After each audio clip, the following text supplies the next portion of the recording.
After the end of World War II, the world was split into two, East and West. This marked the beginning of the era called the Cold War.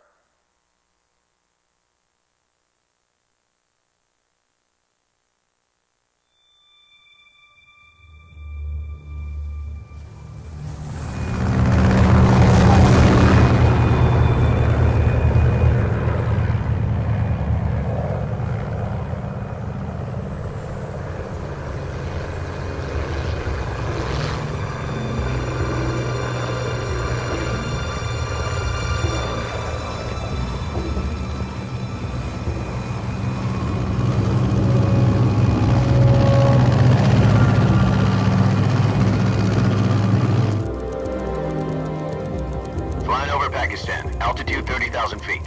Approaching Soviet airspace.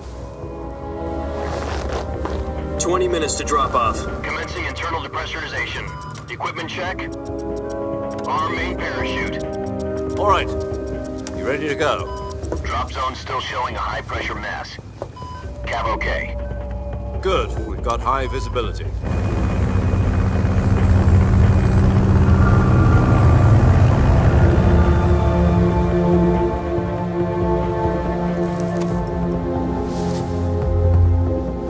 Put out that cigar. Connecting oxygen hose to interior connector. Put on your mask.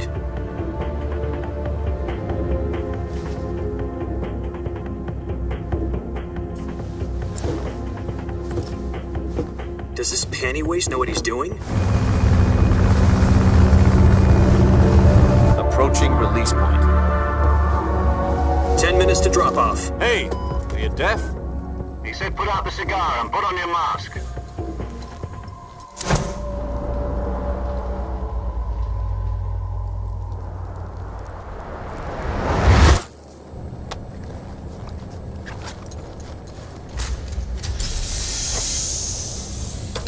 Depressurization complete. Checking oxygen supply. 6 minutes to drop off. Opening rear hatch.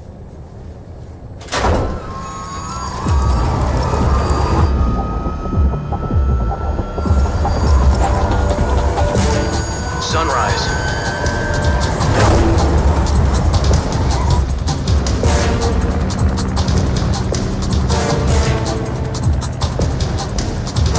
External temperature minus 46 degrees Celsius. 2 minutes to drop off. Stand up. You'll be falling at 130 miles per hour. Try not to get frostbite from the wind chill. 1 minute to drop off. Move to the rear. Activate bailout model. This is one for the history books. The world's first halo jump. 10 seconds to drop off. Stand by. Status okay. All green. Prepare for drop off. Countdown. 5, 4, 3, 2, 1. Spread your wings And fly. God be with you.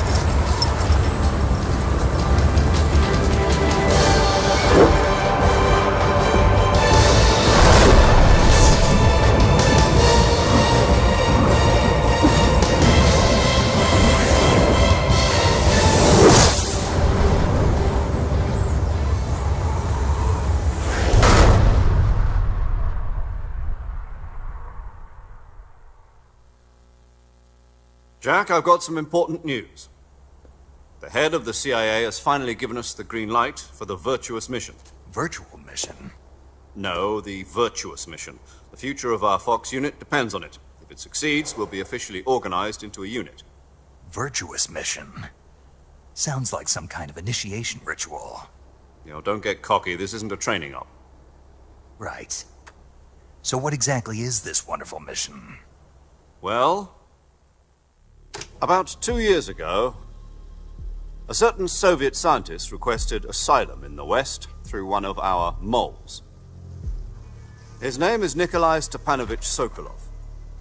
He's head of the OKB-754 Design Bureau, one of the Soviets' top-secret weapon research facilities, and the East's foremost expert on weapons development. Sokolov? Isn't he that famous rocket scientist? The very same. On April the 12th, 1961, the Soviets achieved the first manned spaceflight in history. The Earth was blue, but there was no God. Well spoken. The rocket that carried Yuri Gagarin to orbit was the A-1, known as the Vostok rocket. Sokolov is said to be the man most responsible for the multi-engine cluster used in that rocket. After Gagarin's flight, Sokolov left rocket development to become the head of the newly established Design Bureau. From a lowly technician to head of a design bureau, that's quite a success story, so why do you want to defect? It seems he'd become afraid of his own creations. Afraid? Call it a crisis of conscience. And for that, he left his country and his family behind and went over the fence? Not exactly. One of his conditions was that his family was also to be taken safely to the west. We used a mole to get the family out first and succeeded in sneaking Sokolov over the Berlin Wall shortly afterwards. I was the one who conducted the operation. The security on the eastern side was still full of holes back then. Then what? We got Sokolov over in one piece, but the whole ordeal had left him exhausted, and we checked him into a hospital in West Berlin. It took him 2 weeks and more than 600 miles to get from the research facility in the Soviet Union to Berlin. He was in no condition to say anything coherent. And it was only a week later that we had something much bigger on our hands. The Cuban Missile Crisis. October the 16th, 1962, President Kennedy received word that the Soviets were in the process of deploying intermediate-range ballistic missiles in Cuba. The President demanded that the Soviets dismantle and remove the missiles. At the same time, he announced a naval blockade to prevent further missile shipments from reaching Cuba. But the Soviets didn't back down, instead placing their armed forces on secondary alert. Soviet transport ships carrying missiles continued on course towards Cuba. US and Soviet forces went on alert for an all-out nuclear war. Frantic negotiations were conducted through the UN's Emergency Security Council and unofficial channels to end the hair-trigger standoff. Finally, on October the 28th, the Soviet Union agreed to remove its missiles from Cuba, and so the world avoided a nuclear holocaust. But in order to get the Soviets to pull their missiles out, we had to make a deal. You mean the one where the US agreed to remove its IRBMs from Turkey? No. The Jupiter IRBMs deployed in Turkey were obsolete, and we were going to get rid of them anyway. They had no strategic value whatsoever to either the US or the Russians. The Turkey deal was a ruse, a cover story that was fed to the other intelligence agencies around the world. So what did the Russians really want? Sokolov. They wanted us to return Sokolov. You mean the Soviets pulled out of Cuba just to get their hands on Sokolov? That's right. What the hell was he working on? At the time, we had no idea. We were running out of time. It was either give up Sokolov or risk full-scale nuclear war. In the end, we had no choice. President Kennedy gave in to Khrushchev's demand. The next day, I got Sokolov out of the hospital, handing him over to agents on the eastern side. Sokolov kept on screaming, "Save me," until he disappeared from my sight. Then a month ago, we received some new information from one of our moles. About Sokolov? Yes. He was taken back to the research facility and forced to continue working on the weapon in question under KGB supervision. What's more, it's on the verge of completion. So what kind of weapon is it? Something to do with space rockets? No, missiles. Same technology. I guess you're right. We don't know the details, but it appears to be a new kind of nuclear device. For half a year now, the Soviets have been conducting frequent nuclear tests at Semipalatinsk. Something to do with the weapon, I assume. We're talking about a secret weapon so big that Khrushchev was ready to pull out of Cuba to get it back. Is Sokolov still in the facility? No. According to our intelligence, he's in Selinoyarsk, a place in the mountains about 3 miles to the west that's known as the Virgin Cliffs. The Virgin Cliffs. Nice name for a virtuous mission. They moved him there just recently. Why? Apparently, they're conducting a field test of the weapon, but it's our best chance to get him back. This mission would never have been possible if he was still in the research facility. This is our last chance. Sokolov must have known that too when he contacted us.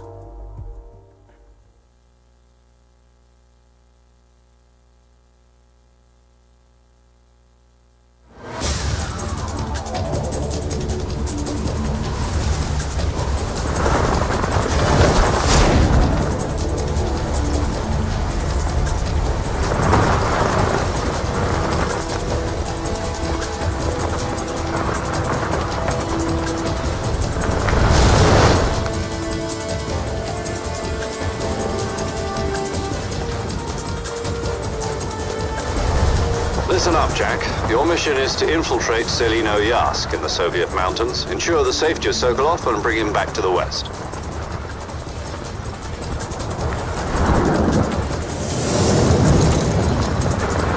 If we don't get Sokolov back before that weapon is complete, we'll be facing a major crisis.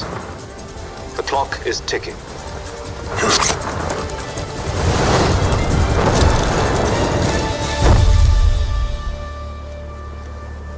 Once we've confirmed the rescue of Sokolov, stand by at the recovery point. A recovery balloon will be dropped at that point. Helium will be pumped into the balloon to inflate it. The process takes about 20 minutes. Once it's complete, the gunship's arm will latch onto the balloon and pull it up. The Fulton surface-to-air recovery system. I'm familiar with the theory. Take it easy. It's been combat-proven. Do you think Sokolov is up to it? The shock will be less than during a parachute jump, and the arm can handle up to 500 pounds. So you're planning on going over the border in a single combat talent? She's equipped with two 6-barrel 20mm Vulcan cannons, as well as two 40mm machine guns. Sounds like she could hold her own against a battalion of tanks. Even with the fuel in the reserve tank, we're facing a 4-hour time limit. If all goes well, it shouldn't take more than a few hours. Home in time for dinner. But if anything goes wrong, you'll be eating dinner, breakfast, and all the rest of your meals in the jungle.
Do you copy? You're already in enemy territory, and somebody might be listening in. From here on out, we'll be using code names to refer to each other. Your code name for this mission will be Naked Snake. I'll be referring to you as Snake from now on. You're not to mention your real name. Snake? What, you don't like snakes? What do you mean? Well, you've eaten one before, haven't you? In survival training. I'm glad to hear that. I don't know if I'd ever order one in a restaurant, but... Be careful, you might not have a choice. What about you, Major? What should I call you? Let's see. I'll be Tom. Call me Major Tom. This will be a sneaking mission. You must not be seen by the enemy. You must leave no trace of your presence. Is that clear? This kind of infiltration is the Fox unit's speciality. In other words, weapons and equipment are procured on site. That goes for food as well. You're completely naked, just as your name implies. Great. Now I see why you asked me if I like snakes. I suppose calling me Snake was your idea of a joke, too. No. There's a good reason for that. I'll tell you later when the time is right. Gotcha. Getting back to the subject, how exactly am I supposed to feed myself? You've been issued a knife and a tranquilizer gun. Use them to hunt for food. You'll also find some medical supplies in your backpack. Yeah, about the backpack. I lost it in a tree on the way down. I see. Well, you'd better go back and get it then. You know where it is? No problem. I can see it from here. It's stuck on a branch. To climb a tree, stand in front of a tree that's covered in ivy and press the action button. I'll be monitoring your progress over the radio. We can't risk violating Soviet airspace, but I'll be in the gunship. My frequency is 140.85. I'll give you a call if I need to talk to you. If you need to talk to me, use the send function. Okay, Snake, go get your backpack.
I see you've retrieved your backpack, Snake.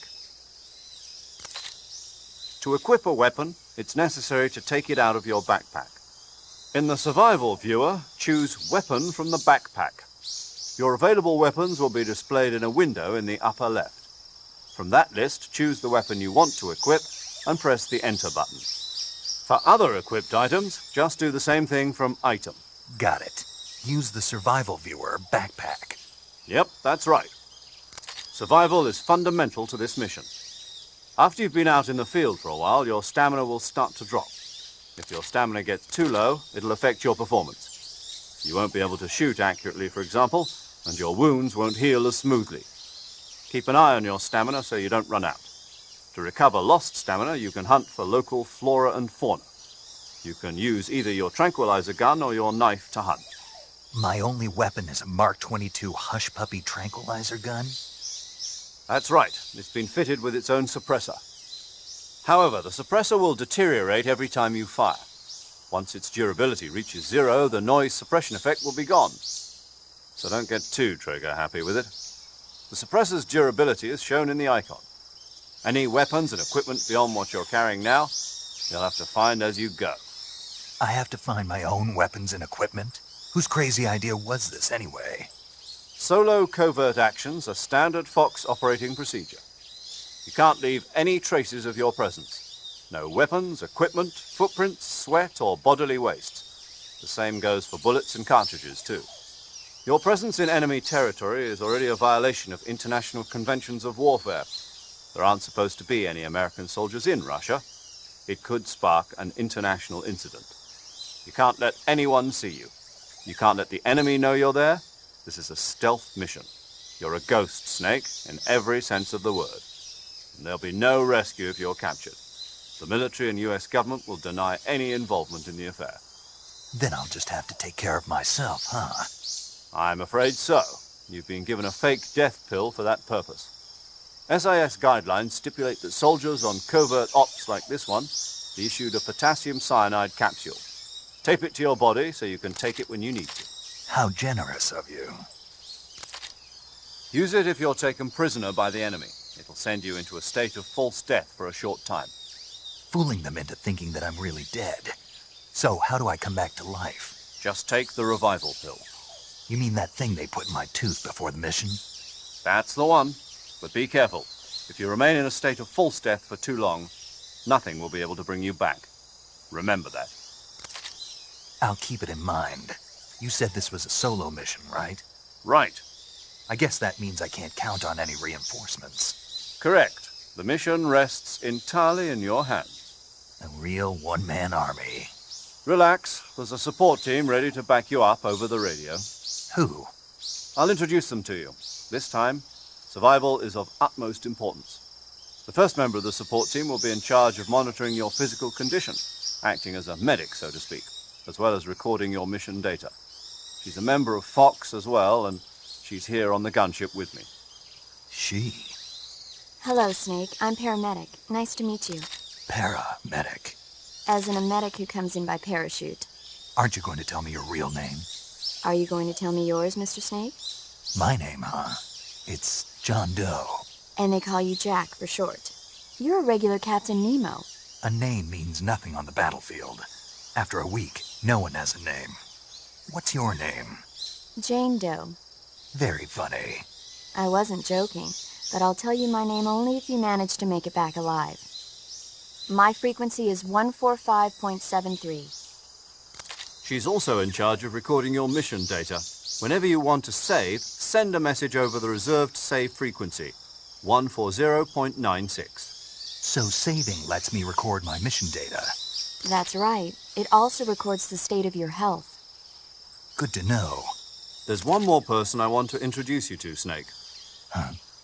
Speaking of snakes, you remember the boss, don't you? A legendary soldier and your mentor. Actually, it was the boss that got the DCI's authorization in the first place. She's going to be serving as Fox's mission advisor. The boss is? She also helped me plan this mission. She and I were at SAS together. Jack, is that you? How many years has it been? Boss? That's right. It's me. Talk to me. Let me hear your voice. It's been 5 years, 72 days, and 18 hours. You've lost weight. You can tell just by the sound of my voice. Of course I can. I know all about you. Really? Well, I don't know anything about you. What's that supposed to mean? Why'd you disappear on me all of a sudden? I was on a top-secret mission. You didn't need me anymore. But there were still so many things I wanted you to teach me. No, I taught you everything you needed to know about fighting techniques. I taught you all I could. The rest you needed to learn on your own. Techniques, sure. But what about how to think like a soldier? How to think like a soldier? I can't teach you that.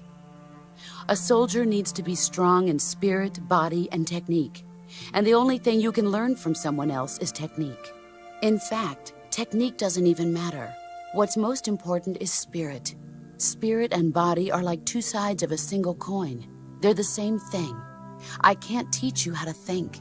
You'll just have to figure it out for yourself. Listen to me, Jack. Just because soldiers are on the same side right now doesn't mean they always will be.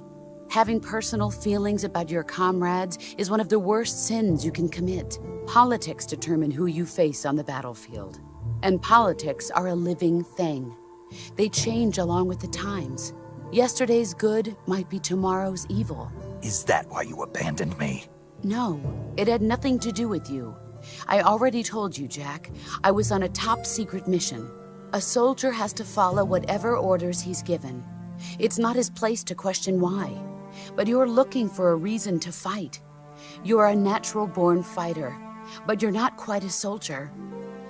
A soldier is a political tool, nothing more.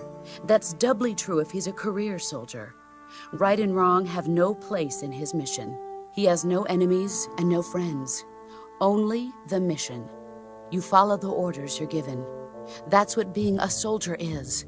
I do whatever I have to get the job done. I don't think about politics. That's not the same thing. Sooner or later, your conscience is going to bother you.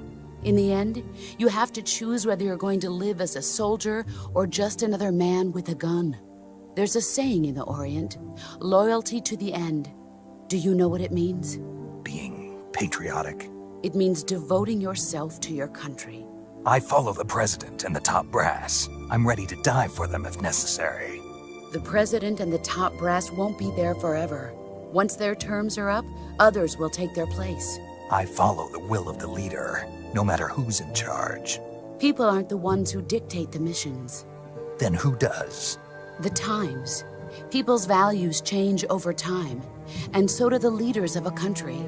So there's no such thing as an enemy in absolute terms. The enemies we fight are only enemies in relative terms, constantly changing with the times. As long as we have loyalty to the end, there's no point in believing in anything, even in those we love. And that's the way a soldier's supposed to think? The only thing we can believe in with absolute certainty is the mission, Jack. All right, but do me a favor. What is it? Call me Snake. Snake. Oh, right. Your codename is Snake. It suits you well. That's right. The legendary unit that the boss put together during World War II was a snake. The Cobra unit, a group of heroes that brought the war to an end and saved the world. As long as you've got a legendary hero backing you up, you'll be fine. Isn't that right, Snake? Yeah, I can't think of anyone else I'd rather have with me. Oh, and one more thing, boss. Yes? It's good to hear your voice again. Same here. After all, who knows if either of us will make it out alive? Snake, you are always best at urban warfare and infiltrating buildings. But this is the jungle. Survival is going to be key. Those CQC techniques I taught you are sure to come in handy. CQC? Close quarters combat, huh? I've been in the Green Berets for the past few years. I'm probably pretty rusty. Not to worry. I'll be here to help you remember. After all, this is your first actual survival mission. I'll be supporting you over the radio. Where are you, boss? Next to the Major? The boss is communicating with us by radio from aboard a Permit-class submarine in the Arctic Ocean. My frequency is 141.80. Call me if you need my advice on battle techniques. Gotcha. Your mission is to retrieve Dr. Sokolov. Dr. Sokolov is being held in an abandoned factory located to the north of your current position. Avoid heavy combat and don't let anyone see you. Don't forget that this is a stealth mission.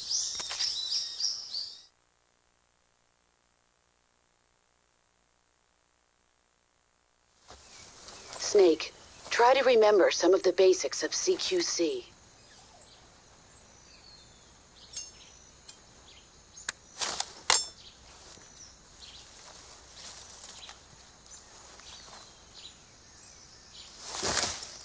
Commencing virtuous mission now.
Major, I've spotted 2 enemy soldiers.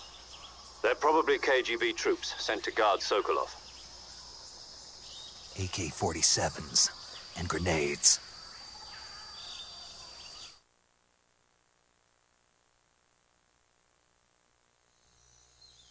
Snake, your presence in Soviet territory is already a violation of international law.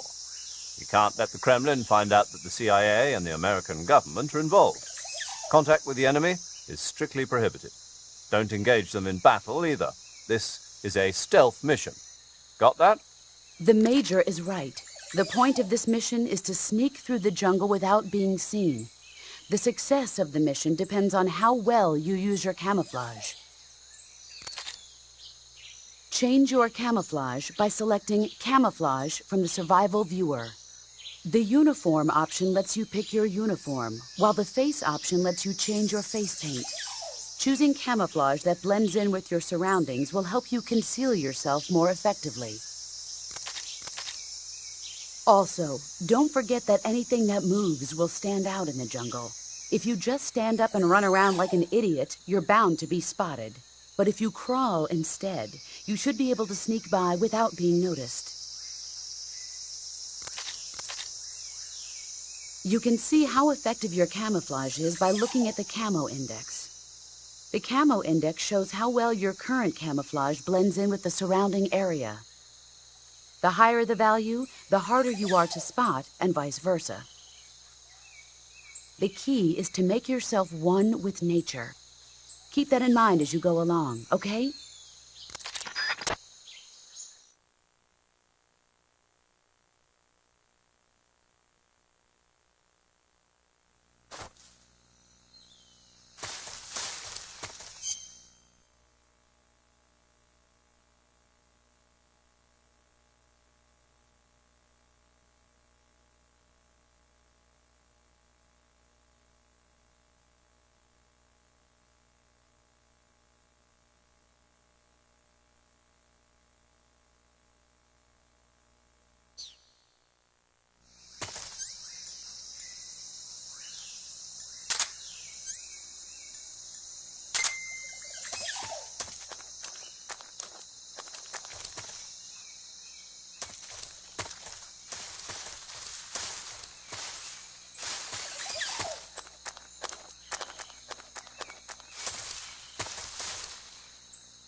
Nobody here.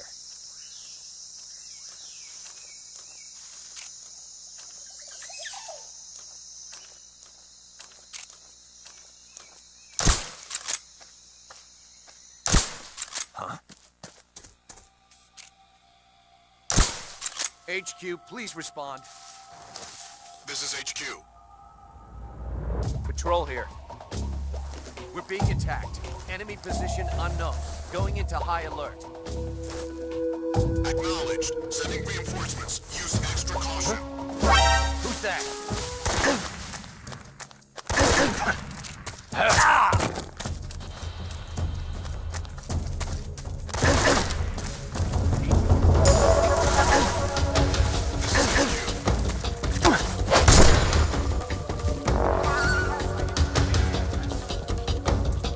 Acknowledged. Eliminate all enemies.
patrol here.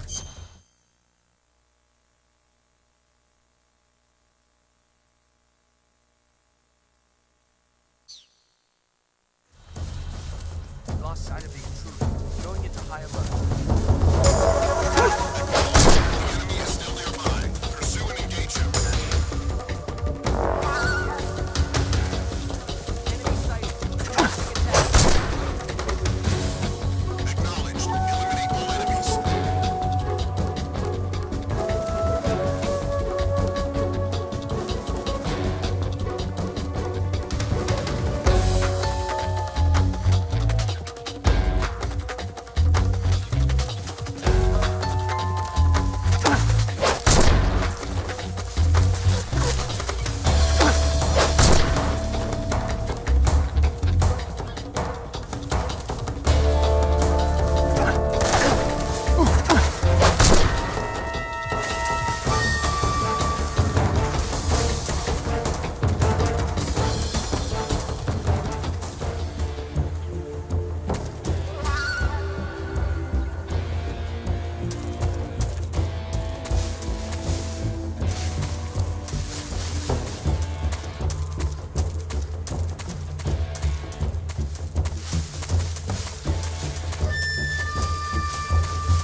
Come in, HQ.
Major, I've reached the abandoned factory where Sokolov is supposedly being held. This place is a dump.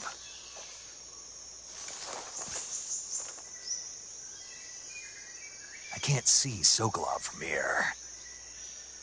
The security is pretty tight. There are sentries posted around the perimeter. I wonder how many are inside.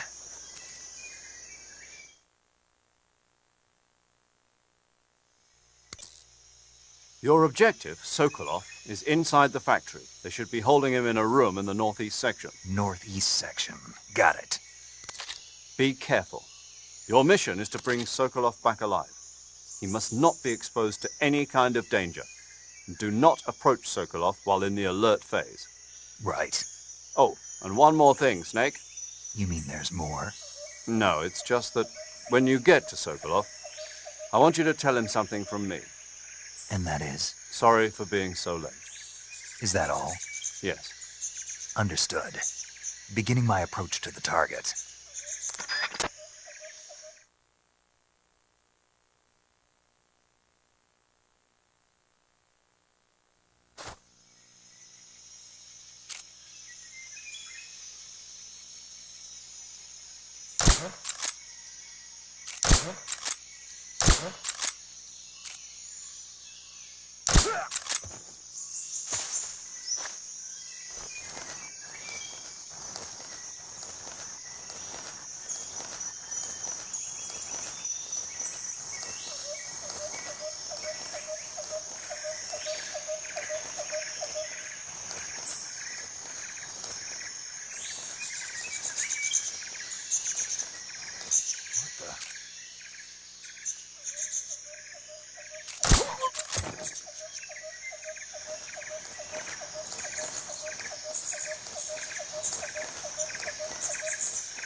Who's that? What's going on?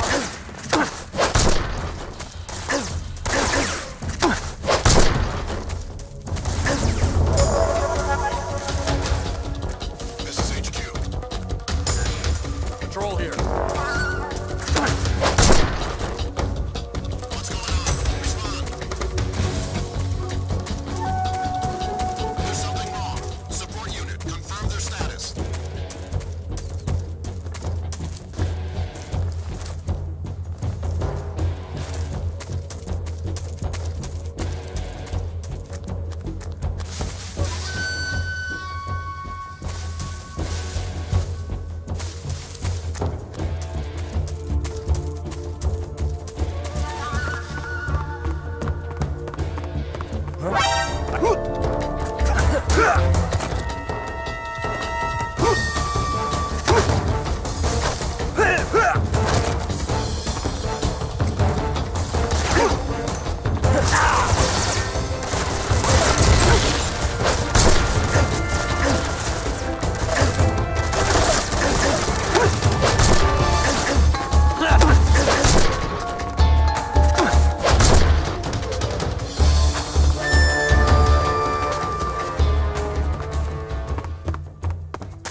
You must be Sokolov. Are you one of Volgin's men? You'll never get it from me. No. I'm a CIA agent. I've come to escort you back to the other side of the Iron Curtain. You're CIA? Yeah. I was sent by Major Zero, the man who got you out 2 years ago. Zero? I have a message from him. What is it? He said to tell you sorry for being so late. Did he now? What does it mean? It means he's a man of his word. But we've got no time for this. You have to get me out of here before they arrive. Who's they? Colonel Volgin of GRU. You in the West know him as Thunderbolt. Thunderbolt? Never heard of him. He's a member of the Army's extremist faction, a man who seeks to seize control of the motherland. Ever since the Cuban Missile Crisis 2 years ago, Khrushchev has been pursuing a policy of peaceful coexistence with the West. Despite resistance and criticism from hawks in the army and the provincial authorities, Khrushchev has managed to suppress the opposition so far. But the failure of his agricultural policies has put him in a precarious position. And on top of that, the tragedy last November. President Kennedy's assassination. Precisely. In a sense, Khrushchev has lost his biggest partner, and his power base is rapidly crumbling away. A certain group is plotting to use this opportunity to seize power by rallying the anti-government forces, overthrowing Khrushchev, and installing Brezhnev and Kosygin in his place. The mastermind behind this plot is Colonel Volgin of the GRU.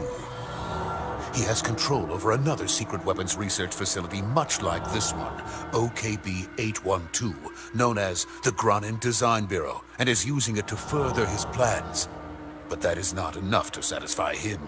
Now he's plotting to seize the secret weapon I have been developing here and use it as leverage in his bid for power.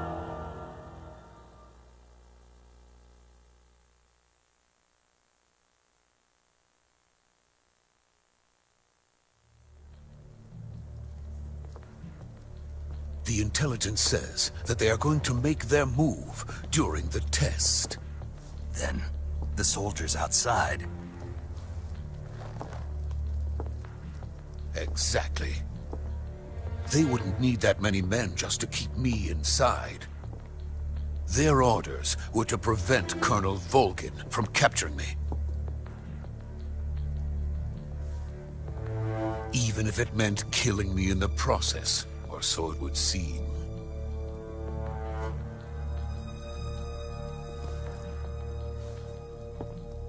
Volgin will come. I'm sure of it. You must get me out of here before then. Leave it to me. By the way, your Russian is superb.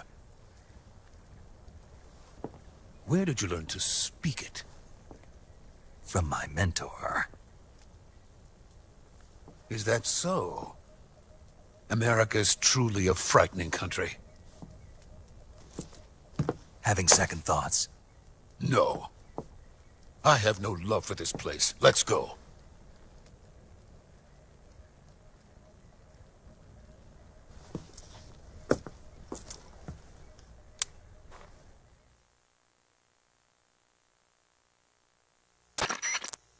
Major, this is Snake. Sokolov is safe with me. He's doing fine. No injuries. Good work, Snake. Now hurry up and get Sokolov to the recovery point. We'll rendezvous with you there. Roger. What about the sentries? I managed to get past them.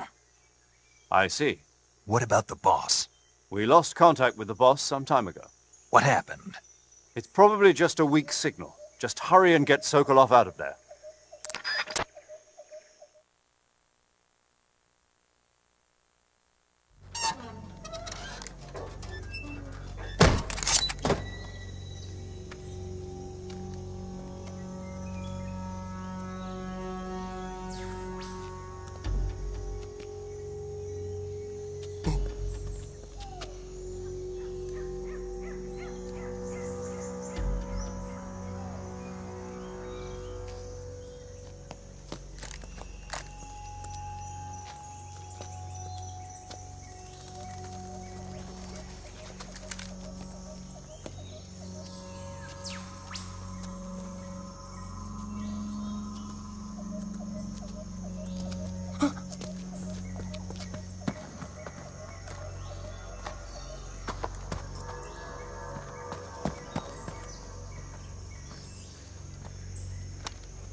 Freeze!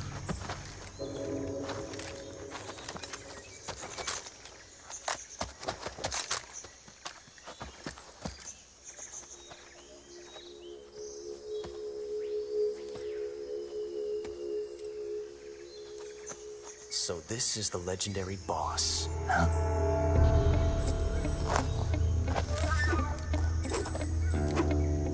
Huh? We meet at last.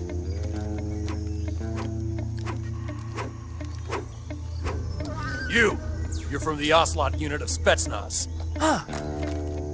What's a GRU soldier doing here? Soldier?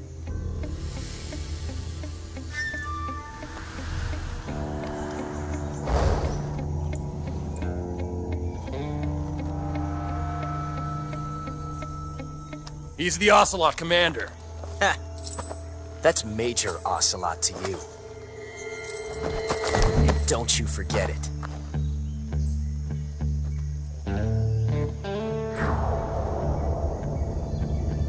Sokolov is ours. Now get out of here. And Ocelot never lets his prey escape. What?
I can't say it feels good to kill a comrade, even if it is for the GRU.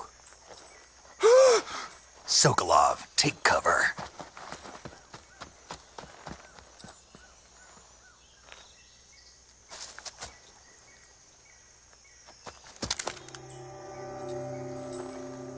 Huh.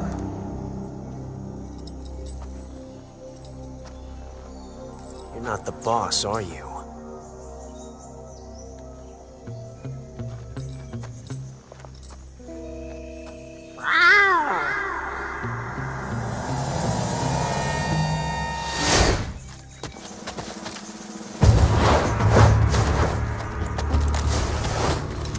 GRU operatives!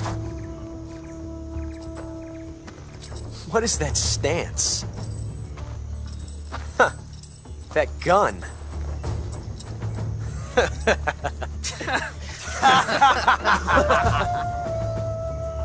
If you're not the boss, then die.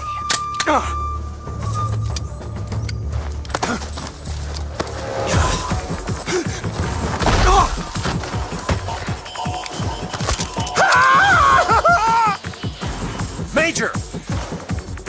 Leave it! Shoot the other one! Whoa!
ejected the first bullet by hand, didn't you? I see what you were trying to do, but testing a technique you've only heard about in the middle of battle wasn't very smart. You were asking to have your gun jam on you. Besides, I don't think you're cut out for an automatic in the first place. You tend to twist your elbow to absorb the recoil. That's more of a revolver technique. You filthy American dog!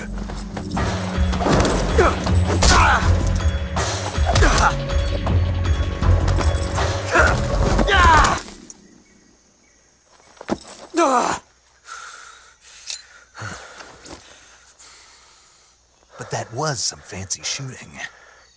You're pretty good. Pretty good.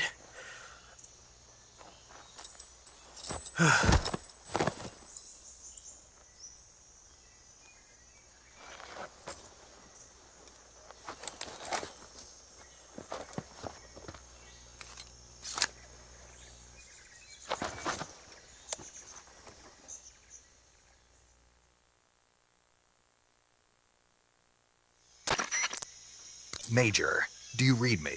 I read you. Snake, you all right? I've run into a few snags. These guys were after Sokolov too.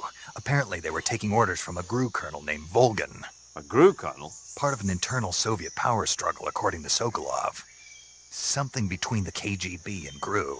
Between Khrushchev's supporters and Volgan's. Sokolov was being guarded by the KGB and hunted by GRU? Snake, it sounds like this could be even hotter than Cuba. I don't like it. Something about the whole thing stinks. I agree. You'd better hurry. Sokolov ran off by himself, but I'll catch up to him. We're counting on you.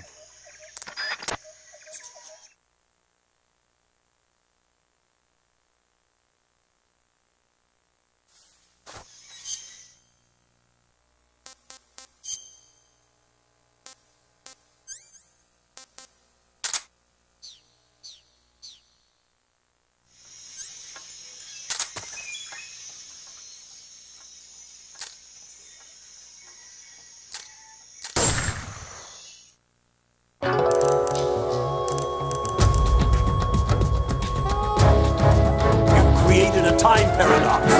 Snake, you can't go changing the future like that.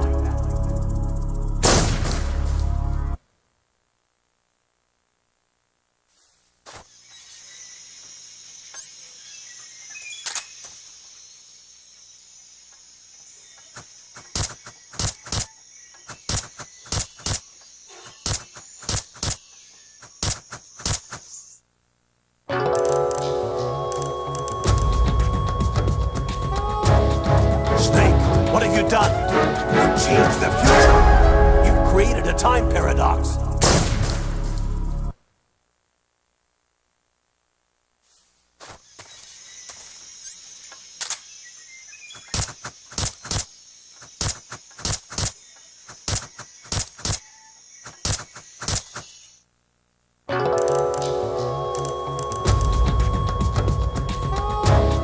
Snake, what are you...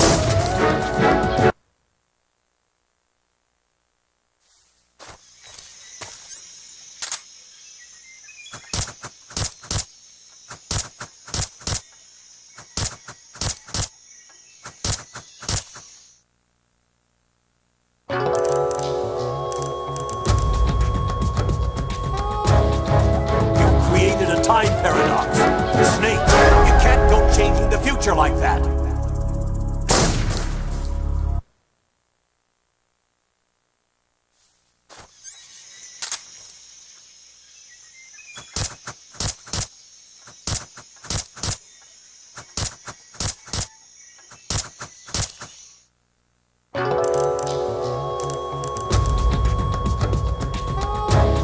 Snake, you can't do that. The future will change. You'll create a time paradox.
okay?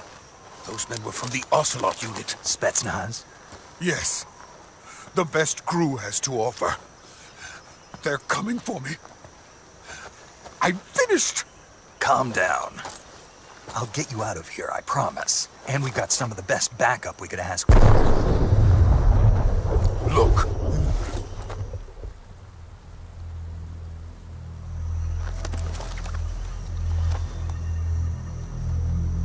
That's what they were making you build? Yes. The Shagohod. The treading behemoth. A tank capable of launching nuclear IRBMs. It can launch nuclear missiles from that kind of terrain? Oh, yes. And without support from friendly units. A nuclear-equipped tank capable of operating solo.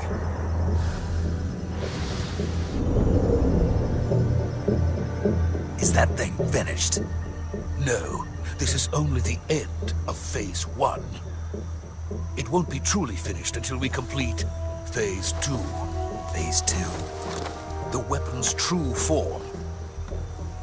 If it is completed and the Colonel gets his hands on it, it will mean the end of the Cold War. The end of the Cold War? Yes. And then the Age of Fear will truly begin. A world war. I had no choice but to cooperate. I didn't want to die. I wanted to see my wife and child again in America. Please, take me to America, quickly. They cannot complete it without my help. Got it. Let's go.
Boss?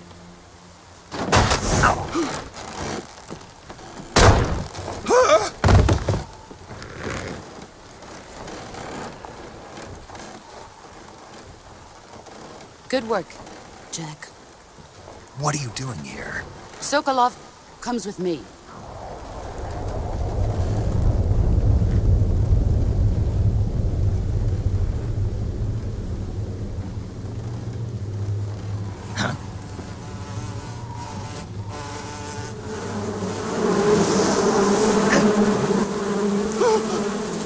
Hornets?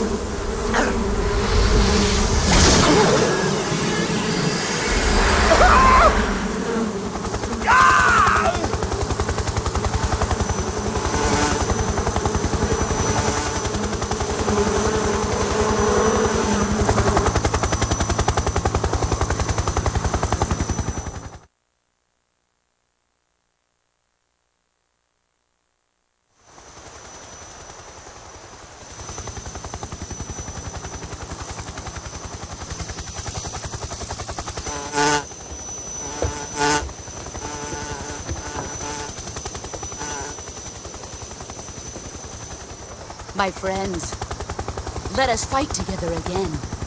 I have waited long for this day. We will fight with you once more. Welcome back, boss. Now that all 5 of us are together, it's time we go to the depths of hell itself.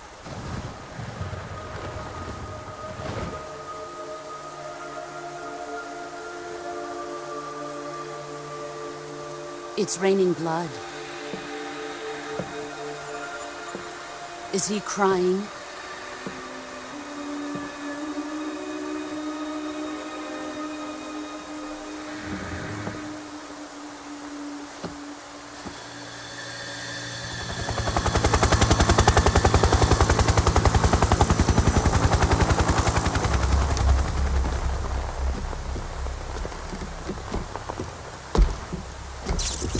Kuwabara, Kuwabara.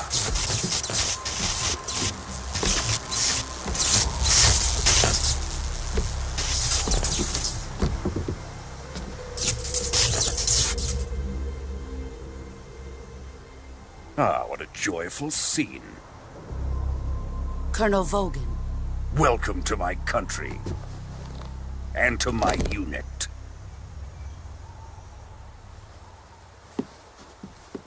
Boss, what is this? I'm defecting to the Soviet Union. Sokolov is a little gift from my new hosts. Recoilless nuclear warheads.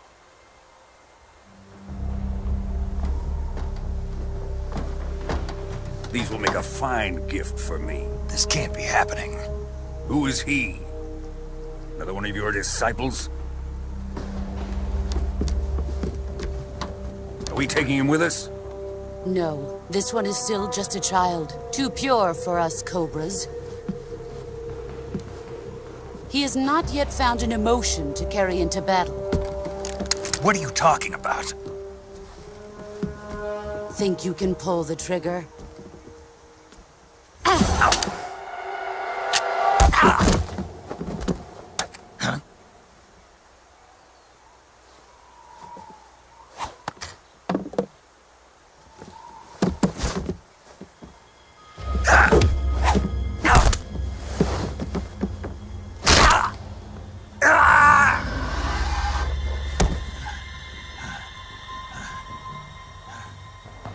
He's seen my face.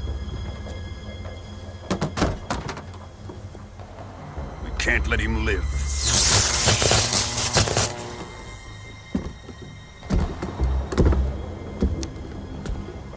If Khrushchev finds out about this, we're finished.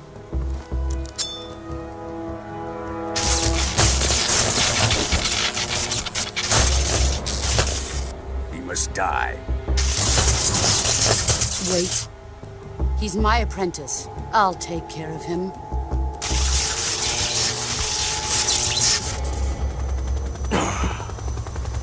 Jack, you can't come with us.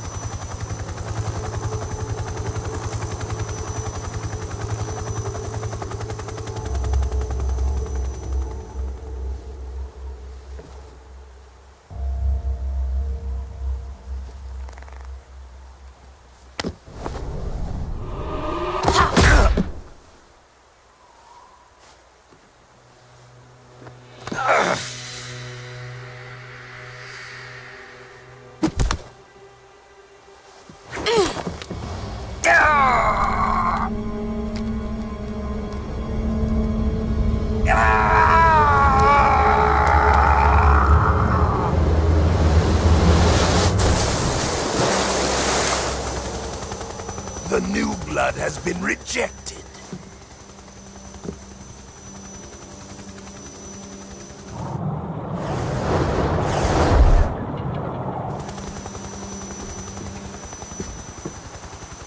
Are we done here? Now, onto Sokolov's research facility. Shagohod is ours.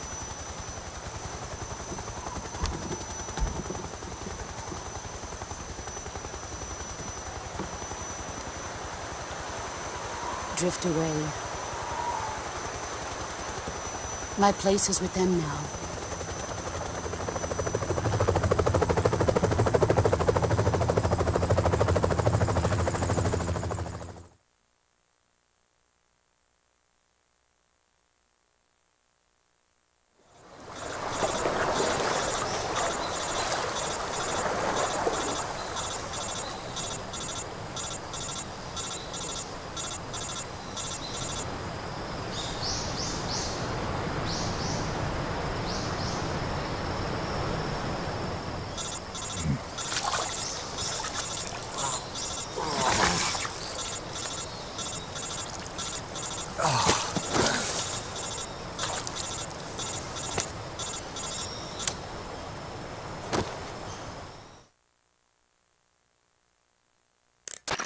Snake, can you hear me?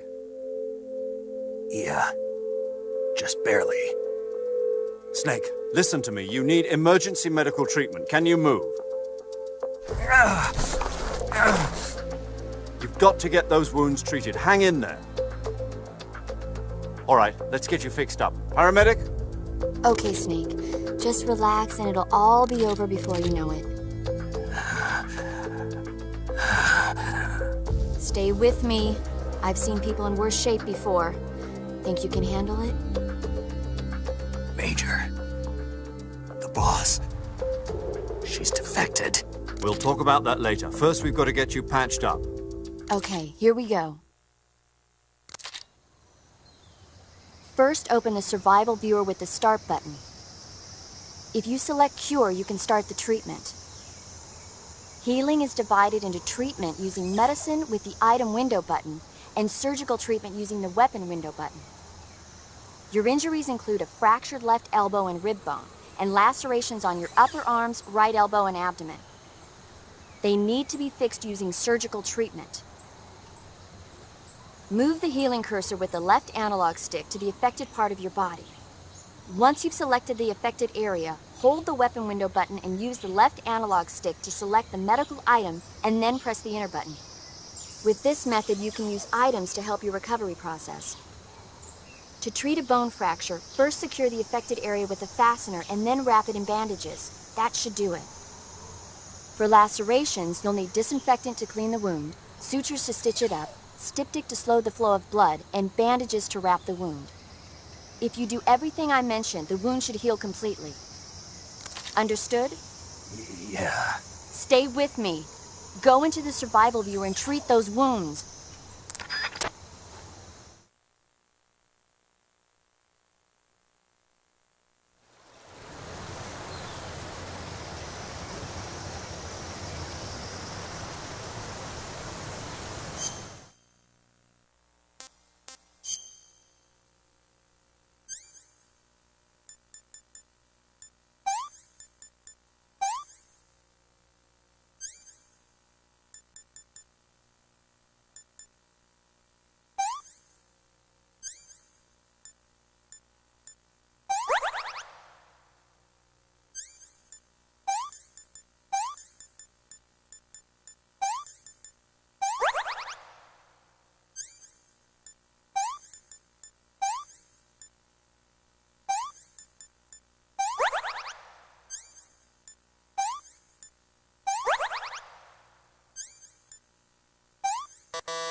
Good job, Snake. We're coming to get you now. Just stay where you are. We'll drop a recovery balloon. Can you set it up?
Excellent. A great success. Thanks to the boss and her cobras, I have both Sokolov and the Shagohod.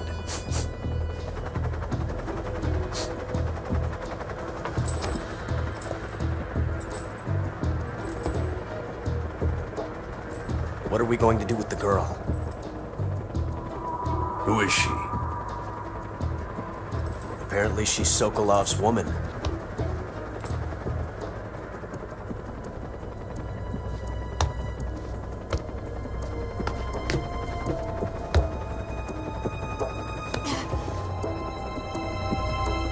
She's a nice catch. I'll take her. Not so fast, my dear.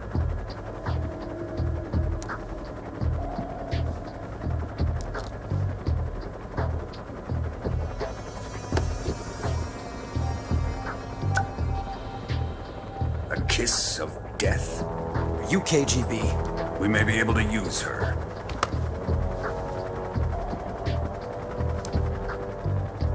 She has spunk.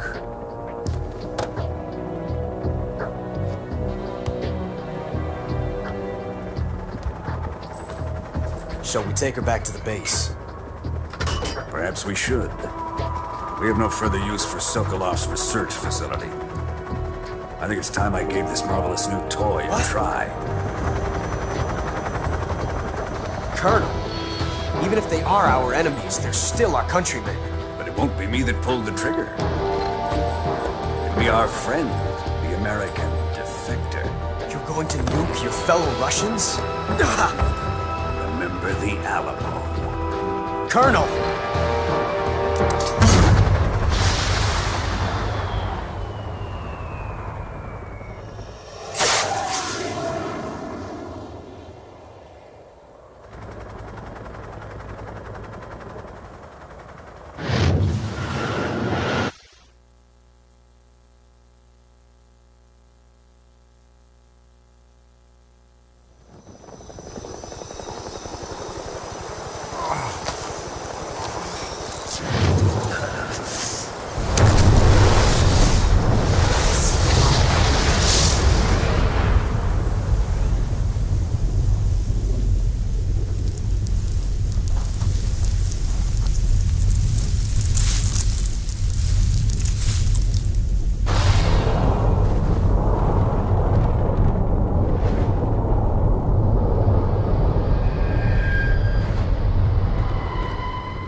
What a thrill, with darkness and silence through the night. What a thrill, I'm searching and I'll melt into you. What a fear in my heart, but you're so supreme. I give my life, not for honor, but for you. In my time, there'll be no one else. Crime, it's the way I fly.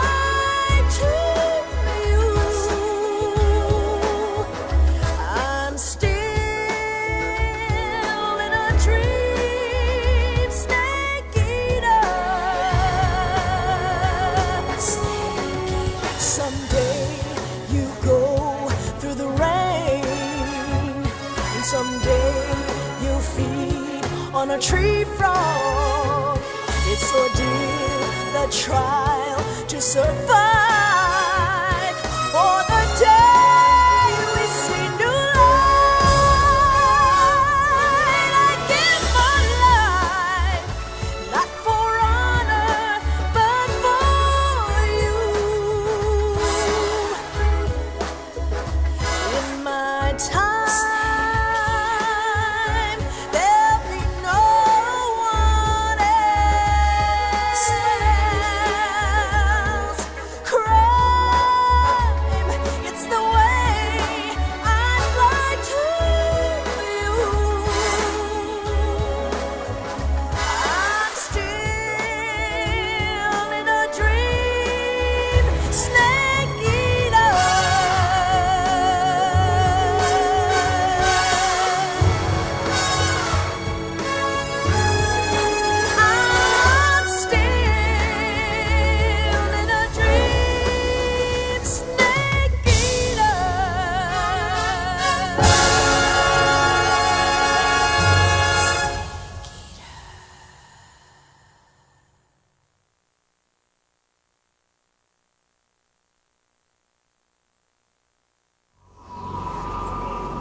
Currently flying over the Arctic Ocean, altitude 30,000 feet, approaching Soviet airspace.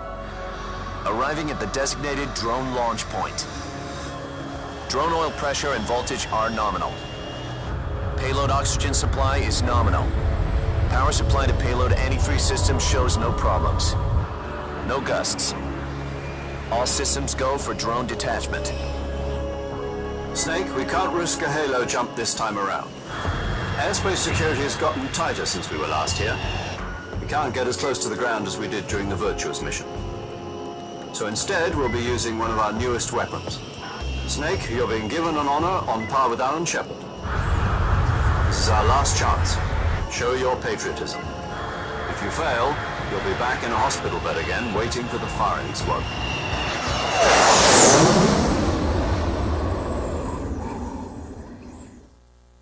So how does it feel to be a patient in one of the most advanced ICUs in the world? Would you do me a favor and tell the suits about visiting hours?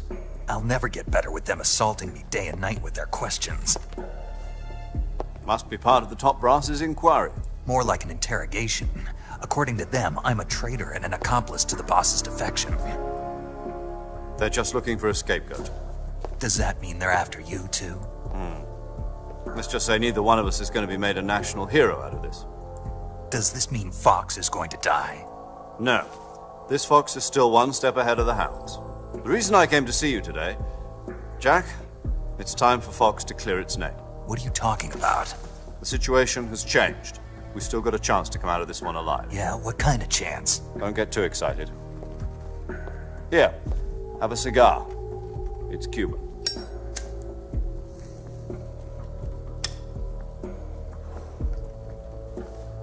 This morning, I had a meeting with the CIA. They decided when they're going to execute us? No. Something even bigger. Yesterday, the White House received an unexpected call. President Johnson? Yes, I hear you, Mr. Chairman. It was a hotline call from Khrushchev to President Johnson. From the head of the Soviet Union? That's right. A few days ago, one of our country's main design bureaus, OKB 754, was destroyed in a nuclear explosion. At about the same time, our anti-aircraft radar picked up a signature that appeared to come from one of your military aircraft. Does any of this sound familiar to you? In retaliation, I have placed our armed forces on secondary alert. Depending on your response, I may be left with no choice but to order the military to maximum alert and unleash Armageddon. With the help of your predecessor, I was able to survive the Cuban incident. But my power is not as great as it once was. If I am to survive this crisis, I must have your full cooperation. I should have contacted you myself. Did you know that one of our soldiers defected to your country a week ago? No. So you haven't heard then? The man who arranged the defection was a GRU colonel by the name of Yevgeny Borosovich Volgin. Volgin? Of the Brezhnev faction. Go on. Who is the soldier? Her name is the Boss. She's a living legend. During World War II, she was the one who led us to victory in that war. In Russia, you know her as Voyevoda. You mean the Boss? The mother of your special forces? Yes, that's the one. And she took 2 miniature nuclear shells along with her. The Boss took 2 miniature nuclear shells? I'm afraid so. I believe they were a gift for her new hosts. The Davy Crockett Atomic Battle Group delivery system was completed 2 years ago. But serious problems were found with the launcher's range and precision. Although they were mass-produced, they've never been deployed in battle. But Sokolov's research facility was completely wiped out. The whole area is polluted. I can only offer you my deepest condolences over this terrible tragedy. So, the Boss, with Colonel Volgin's help, stole 2 experimental nuclear shells and took them with her as gift when she defected. Then, shortly thereafter, Sokolov's design lab, a top-secret military research facility, was destroyed by one of these weapons. Am I right so far? Yes, that's correct. And the American government denies any involvement in the affair. Is that right as well? That's correct. We were not involved in any way. Then what was a U.S. military aircraft doing on our radar screen? It was clearly in violation of our airspace. And yet you say it was not acting under your orders. That's correct. You expect me to believe that this was all the work of a single soldier? I don't know what else to tell you. The army insists that this is all a ploy on your part. I've said it once and I'll say it again. Our government had nothing to do with it. And I would like dearly to believe you. However, I'm afraid my power over the military has weakened since the Cuban incident. I will need some kind of proof that this was not the action of the American government. You have 1 week. You must catch the Boss yourselves and recover the remaining nuclear device. Then, you must find some way to prove your innocence. Prove our innocence? Yes, preferably something painful. Prove to me that this is not merely another one of your tricks. The Boss should be close to Colonel Volgin. How about a little co-action? I would not expect too much if I were you. The political situation here is unstable. And Colonel Volgin is a member of the Brezhnev faction, which seeks to topple my government. 1 week. You have only 1 week. And if it is not too much to ask, do something about Volgin as well. What is that supposed to mean? Nothing. It means nothing. Call it a modest gentleman's agreement to ensure our continued relationship.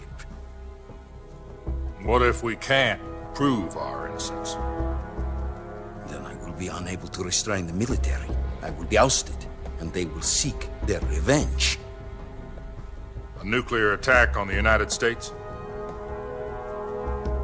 I leave the disposal of this situation entirely to your discretion, Mr. President. Disposal? If you fail, it will mean the beginning of a new world war. To put it simply, in order to avoid a full-scale nuclear conflict, we have to prove that America was not involved in that explosion. And eliminating the Boss ourselves will prove America's innocence? Right. The higher-ups have decided that you're the only one capable of pulling this off. You were her last apprentice. Screw this one up, and we'll both be 6 feet under. There's no choice.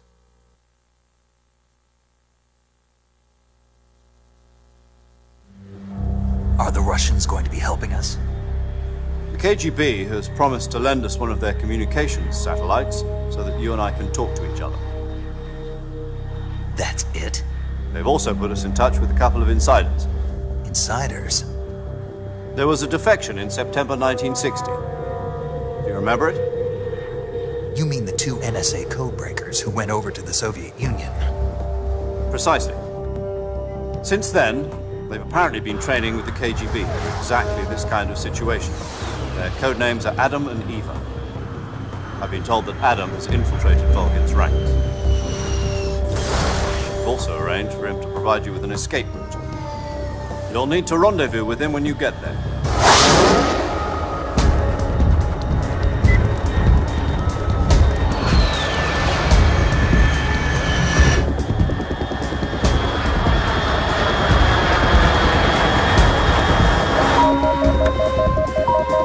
Control. Unidentified aircraft detected. Altitude 30,000 feet.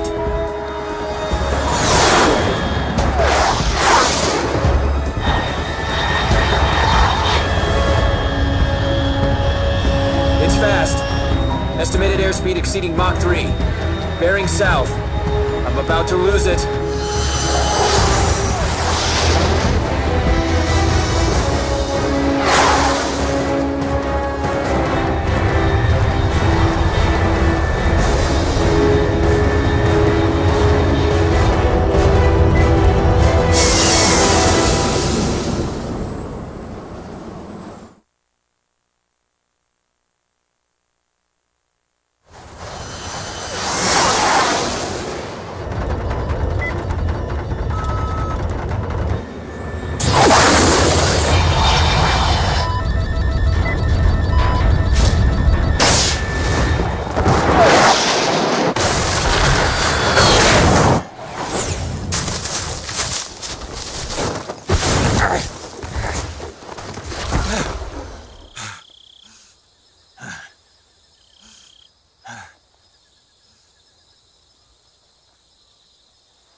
This is Snake. Do you read me? Loud and clear. Glad to see you landed safely.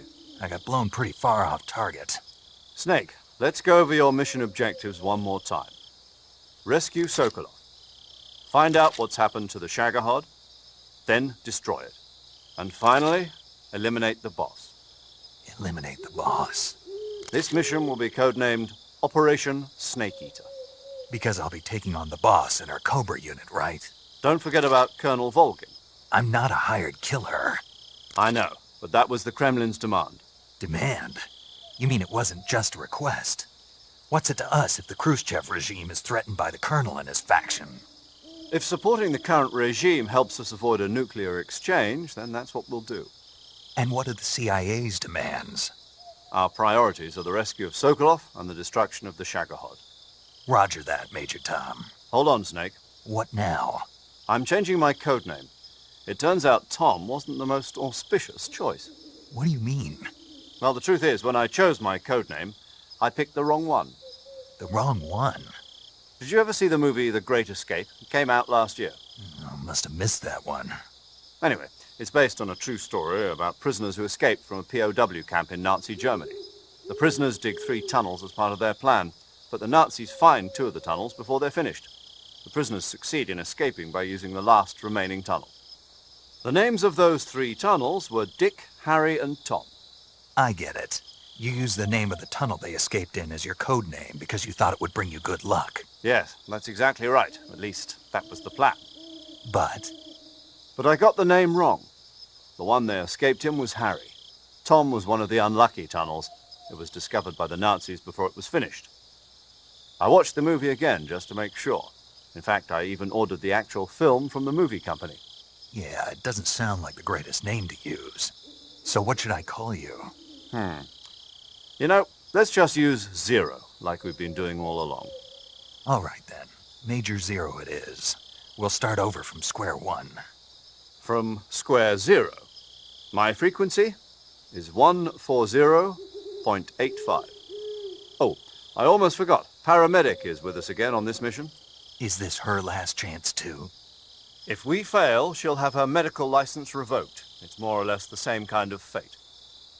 Her frequency is the same as during the Virtuous mission, 145.73. She'll be recording your mission data as well, just like the last time. That frequency is also the same, 140.96. And there's one more person on your support team. His name is Mr. Sigint. He's an expert on the latest in weapons and equipment technology. You'll be going up against some of the world's most advanced weaponry when you infiltrate the research facility. If you have any questions, just ask him. His frequency is 148.41. Mr. Sigint. Got it. Adam, your KGB contact, is waiting for you at the abandoned factory up ahead. The same factory Sokolov was being held in last week. Yes, meet up with Adam first. He's cleared the way for you to rescue Sokolov. How'll I know this Adam guy when I see him? You'll know once you reach the factory. The whole area's been polluted by the fallout from that nuclear blast. No one else would dare come close. The password is, "Who are the Patriots?" and Lali Lule Lo. Lali Lule Lo. Gotcha. You've been equipped with a 45 for this mission. Be careful, it's noisy. I thought standard Fox procedure was procure on-site weapons acquisition. The circumstances are different this time. You're now on an official mission for the United States government. It will be necessary to make your presence known to a certain extent, to the Khrushchev regime at the very least. But remember, this is still a sneaking mission. Snake, if you fail this mission, it will mean an all-out nuclear war. Keep that in mind and proceed with extreme caution. Understood. Commencing Operation Snake Eater.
Looks like death wasn't ready for you yet.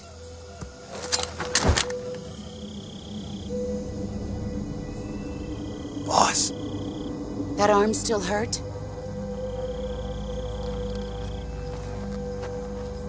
What are you doing here?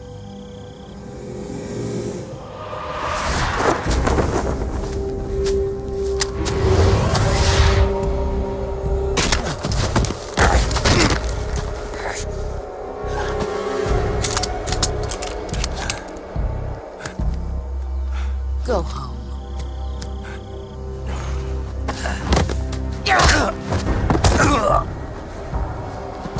Go home. Gru and my sons are waiting up ahead.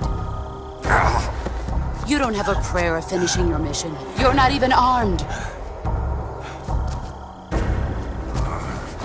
Boss!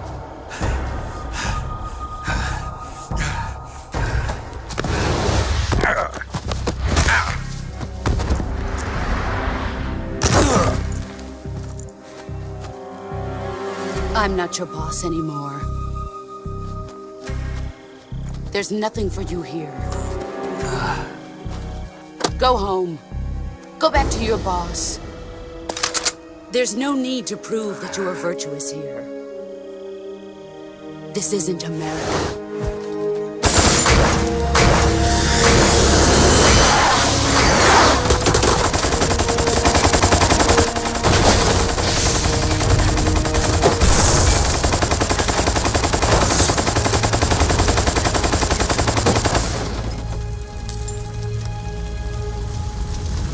That should stir things up a bit.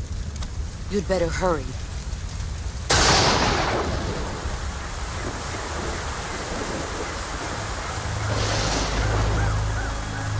The border is 60 miles south of here. You ought to be able to run that far.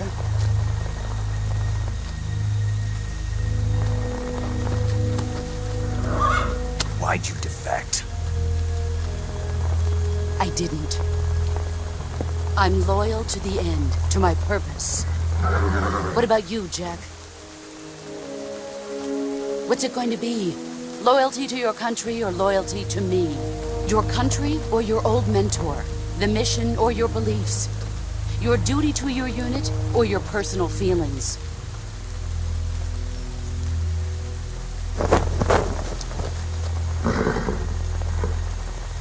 You don't know the truth yet. But sooner or later, you'll have to choose. I don't expect you to forgive me.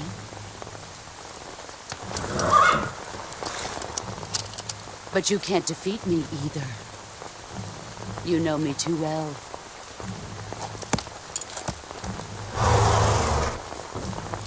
Just look at that bandana. If you can't put the past behind you, you won't survive long.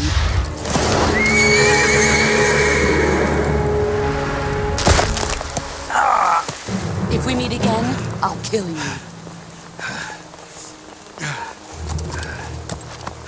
Now, go home.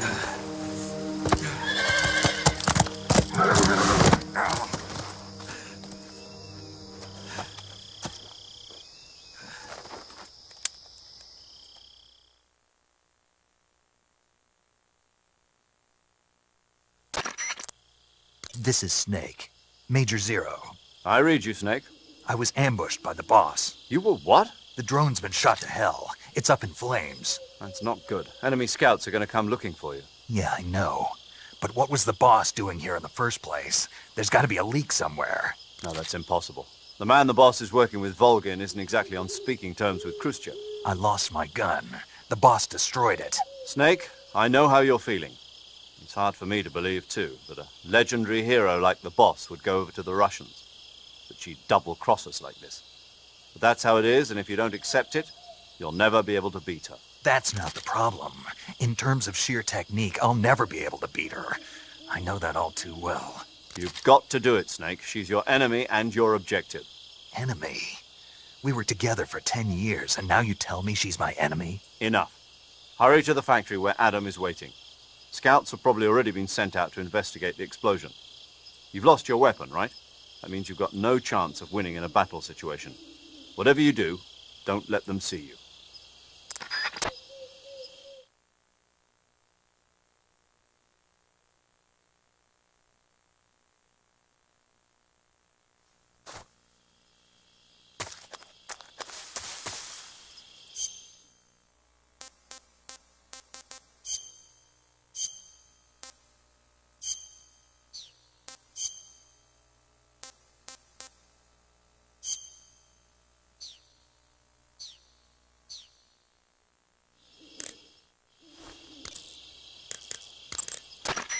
Yo, you're Snake, aren't you?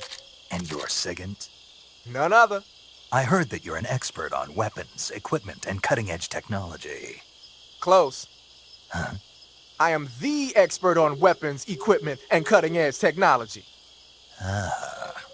I'm the guy that designed your trank gun, active sonar, and motion detector. If you want to know anything about weapons or equipment you find in the field, just send me a message and ask. Later.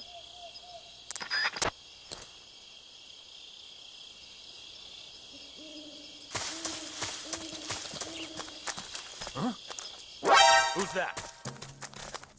Hey, you'll get us some...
Sorry I'm late. Cut the engine. They'll hear us. Are you the agent they sent? Are you Adam? I thought you were supposed to be a man. Adam couldn't make it. All right, say the password. Who are the Patriots? Who are the Patriots? Answer me!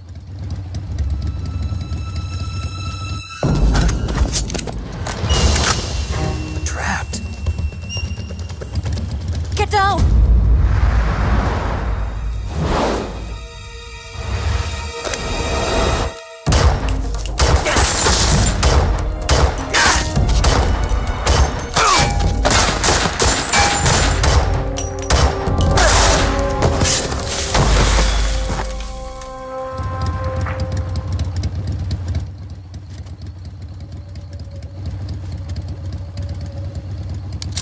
There is your answer.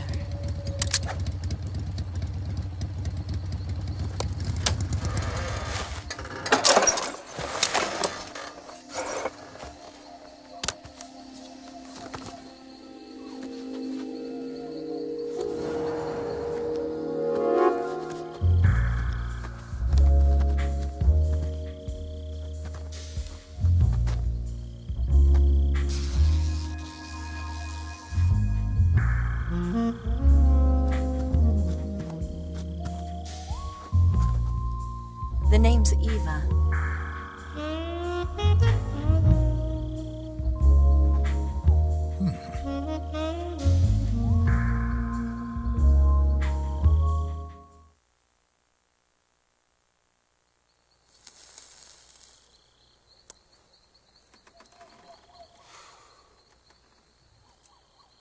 This wasn't part of the plan. What happened to Adam?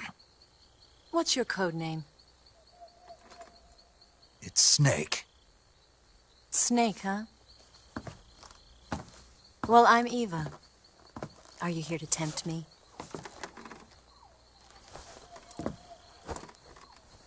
What happened to Adam? Colonel Volgan is a very suspicious man. He decided Adam wasn't the right person for this mission. And you were? Yes, Why? because I can do things he can't. I heard you used to be a code breaker for the NSA. I was. 4 years ago, I defected to the Soviet Union with Adam. Mauser military. The broom handle. It packs quite a punch. Nice to have when you're on a bike. You held it sideways and used the muzzle jump to create a horizontal sweep. That was impressive. Bet you've never seen that technique in the West. It's imitation, isn't it? Yeah. It's a Chinese Type 17 pistol. Around here, even that's hard to come by. Don't worry, though. The one I've got for you is American-made.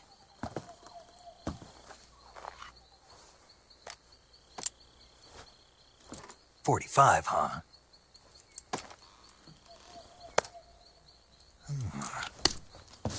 Incredible. Do you like it? The feeding ramp is polished to a mirror sheen. The slide's been reinforced, and the interlock with the frame is tightened for added precision. The sight system is original too. The thumb safety is extended to make it easier on the finger. A long type trigger with non-slip grooves. A ring hammer. The base of the trigger guard's been filed down for a higher grip. And not only that, nearly every part of this gun has been expertly crafted and customized.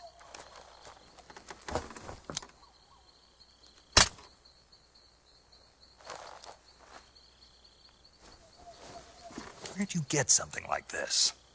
I grabbed it from a Western munitions armory. It probably used to belong to one of your officers, and there are more where that came from.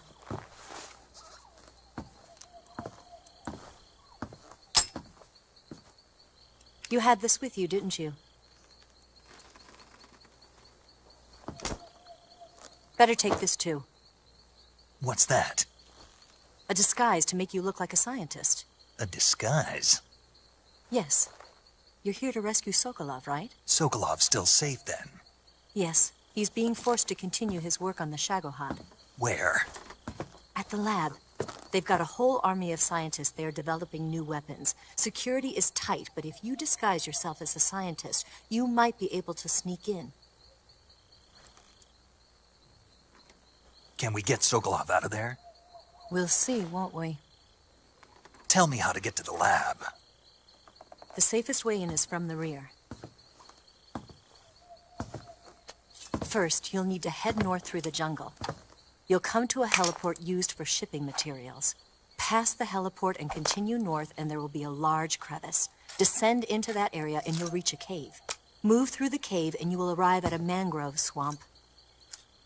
After the swamp, there'll be a warehouse.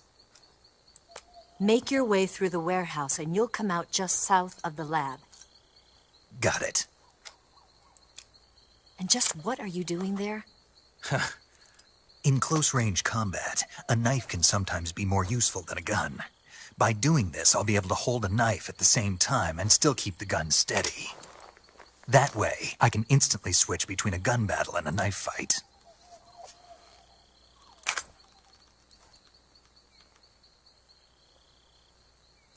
Right, let's get going. Wait a minute. What now? You must be tired.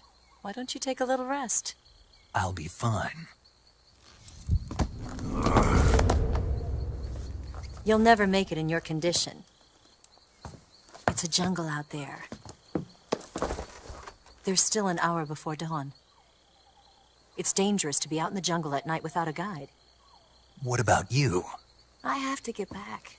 I can't be gone for too long. They'll start to suspect something.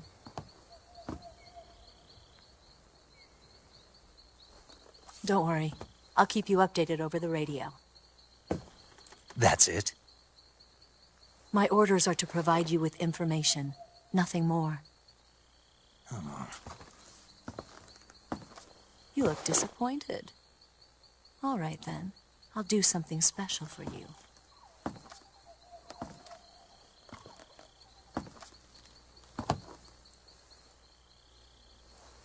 I'll stand watch until dawn. Now be a good boy and lie down.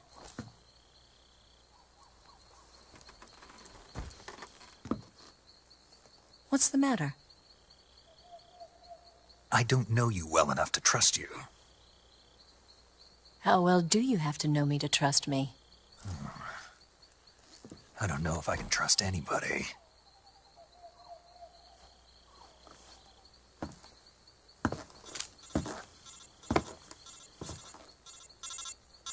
Gonna get that?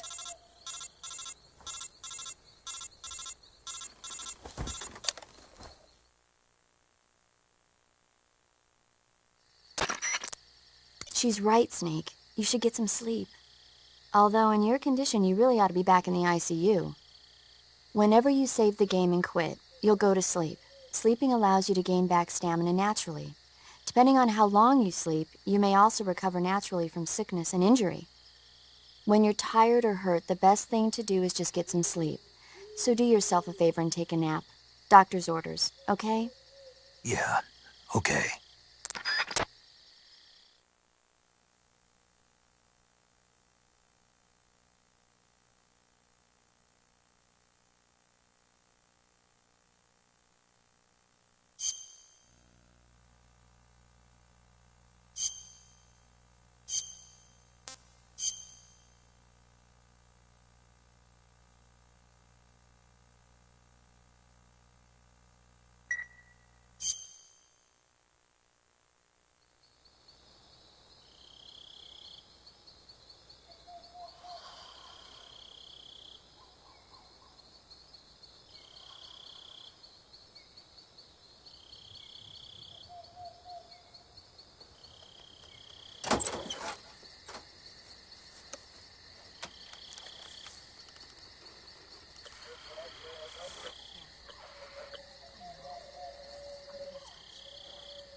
What's the matter?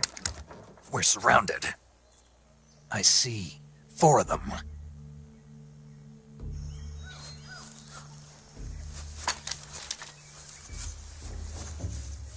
We've got company. It's the Ocelot unit. Let's get out of here. Hurry! Don't forget your gear. Here, give me a hand.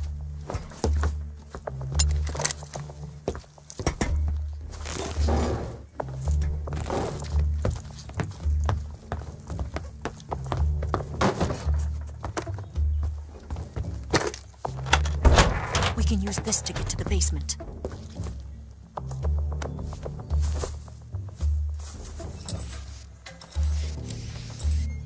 Damn it! Ocelot. I'll get past them on my bike. I'll call you later. Okay, I'll keep them busy. Huh? Don't go dying on me now.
lose him?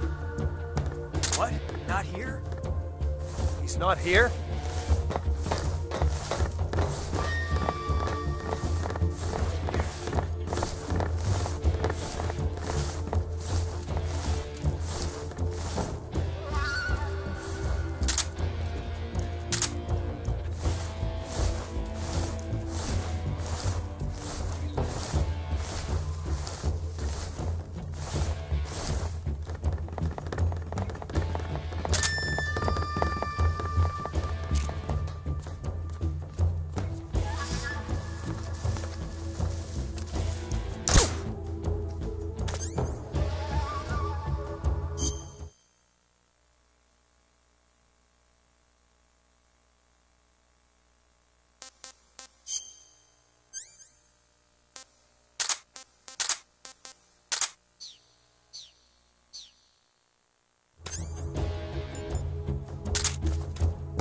Where's he at?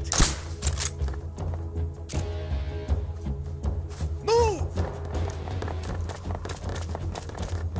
Nothing here.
Where'd he go?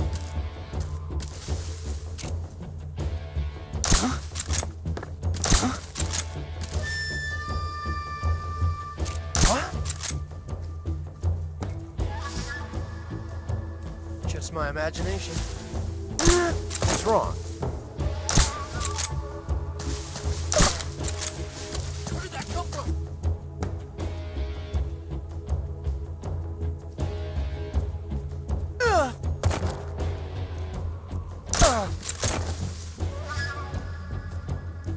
What?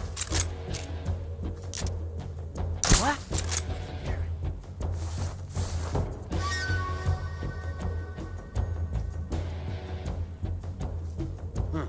Just my...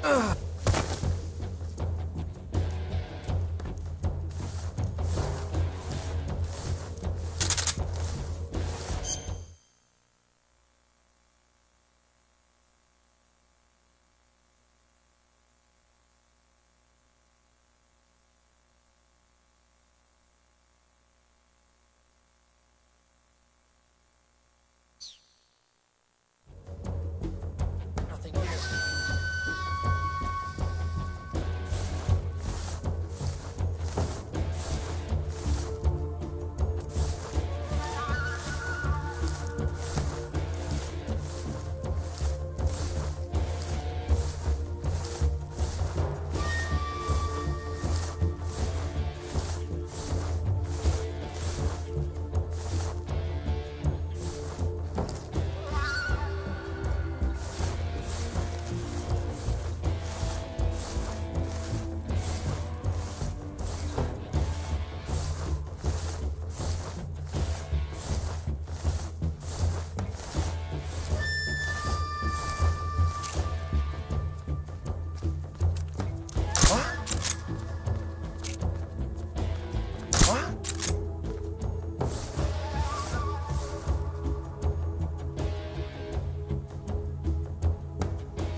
Those rifles the Ocelots are using aren't AK-47s, are they? No. They kind of look like AKMs, but they're different. Different how? They've got steel handguards and vertical type foregrips, and the muzzle suppressor is bigger. A carbine version of the AKM, huh? Hungary has a unique modified version of the AKM called the AMD-63. I heard something before about them making a prototype carbine version of that. My guess is they probably imported some of those prototypes. If they're using a carbine version of the AMD-63 like I'm thinking, then they could be a serious threat. Those things handle better than the AK-47s, especially at close range. And don't forget, the Ocelots are elites. They're gonna be better shots than normal Spetsnaz, and you're that much more likely to get seriously hurt. Keep your eyes open. Heads up, Snake. You said some of them are using shotguns? Those shotguns are M37s. They're in a... Looks like some of... Snake, watch out for...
I've been waiting for this moment.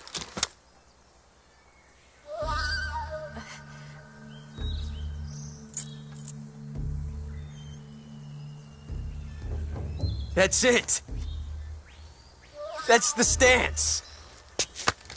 I don't think so. What? A female spy?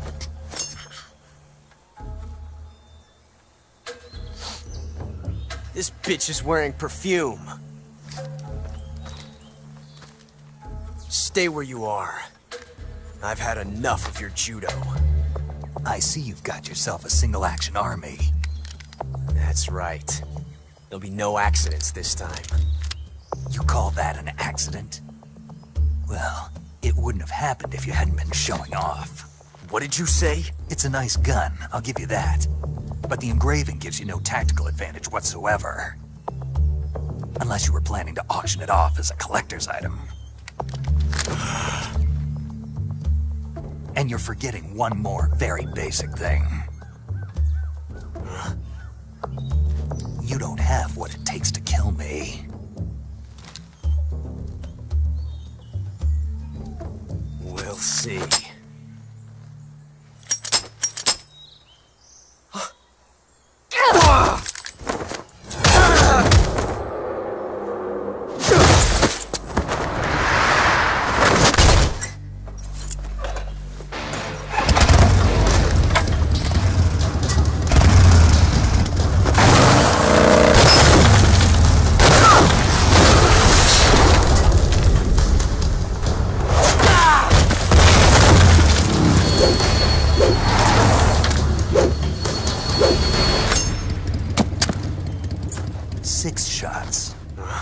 That thing only carries 6 shots.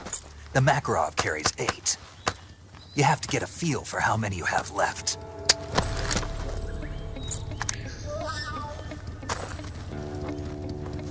This is a high-class weapon. It's not meant for shooting people. Damn!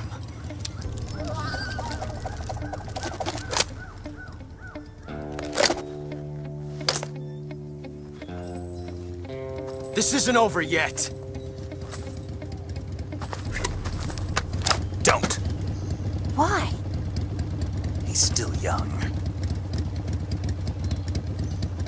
You'll regret stopping me. Damn it! I've got to get back before he does.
Hey, Snake, remember back at the abandoned factory when you whittled the grip of that 45 down? Yeah, I've never heard of a customization like that before. Why the grip? to fit it with a knife. A knife? You're gonna keep the knife and the gun both at the ready? That's the idea. Why would you want to do that? Sometimes a knife works better in close proximity encounters. So I equip both at the same time. That way I can switch back and forth in an instant. Badass. So that's that. CQC. Sounds like the Cobra unit's members' names came from the specific emotions they each carry into battle. Emotions? Yeah. For unbearable torment, the pain. For true oblivion, the end. For infinite rage, the fury. For absolute terror, the fear. And for unsurpassed bliss, the joy. The joy? It's another name for the boss, because of the joy she feels in battle, I suppose. Ah. During the war, she had a partner named the Sorrow. Sorrow and joy. They say there couldn't have been a more perfect pair.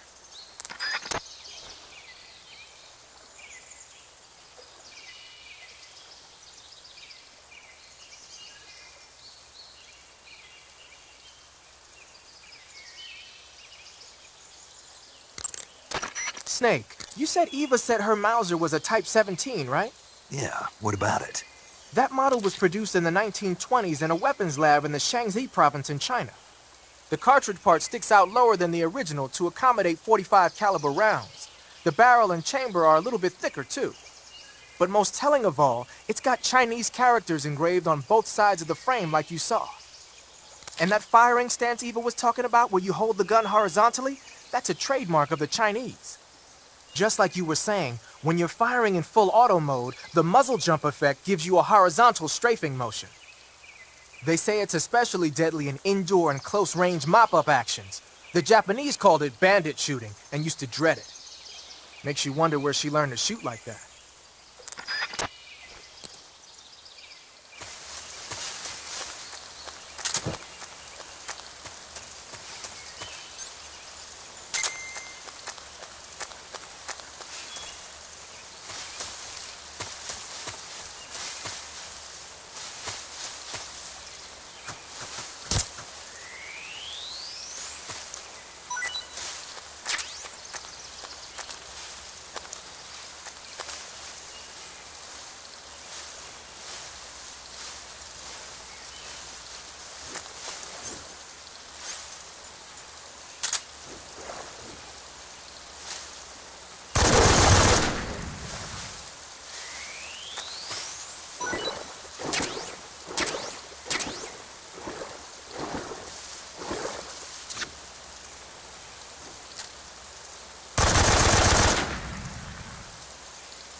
Snake, are you there? Eva, Did you miss me? did you make it without any trouble? No one saw me. So you're back with Vulcan. In a matter of speaking. What about the boss? Yeah, she's here too. Better be careful. Thanks, I will. The boss and I get along pretty well, though. I guess we traitors have a lot in common. Why would anyone want to defect? Betraying your country like that, I just don't get it. Are you talking about the boss? Why do you do it? Weren't you born and raised in America? Yes, in a small rural town. I never even knew there were other countries, other cultures, other ways of thinking, until I went to work for the NSA. And one day, I found I'd lost faith in the things I'd been taking for granted. What did you see? What was it that made you want to change sides? You wouldn't believe me if I told you. Try me. I saw the universe. The universe? Not the actual universe. The universe as the intelligence community sees it. I realized that the gravity in this universe was holding me back. That's all. People and countries are both changed by their environment and by the times. That sounds like what the boss was saying. There's a world of difference between this country and America, but it's only a difference of position, a difference of perspective. Coming here made me realize something. Half of what I'd been told was a complete and utter lie. The other half was a conveniently constructed lie. Where's the truth, then? It's hidden in the lies. Are you lying, too? Who knows? I've been trained to make even the most severe falsehood sound like the honest truth. Weren't you? No. I believe because I have to, even if it is a lie. That's part of my mission. I'll have to remember that. If you need me, give me a call on the radio. My frequency is 142.52. See ya.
Not too bad.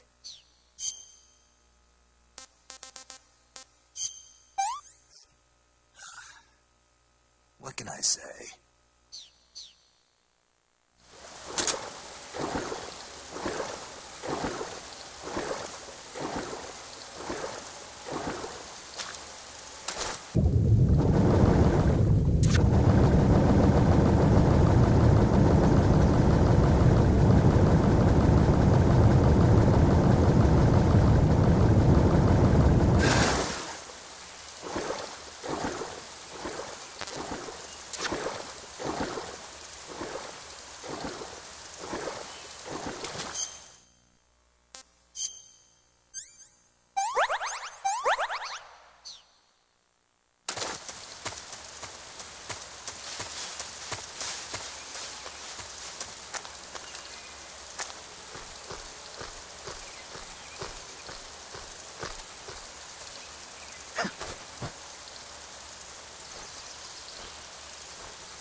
Good. You made it to Bolshaya Pust. The name Bolshaya Pust means something close to the Great Cavity.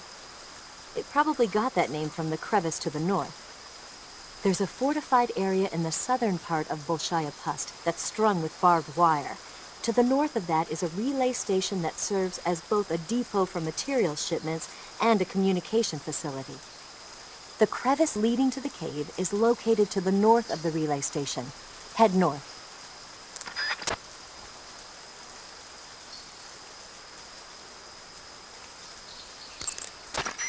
Eva, what kind of unit are those ocelots I fought a little while ago? The Ocelot unit is an elite group composed of soldiers handpicked from among the ranks of Spetsnaz, the Special Forces wing of GRU. They've undergone even more rigorous training than regular Spetsnaz.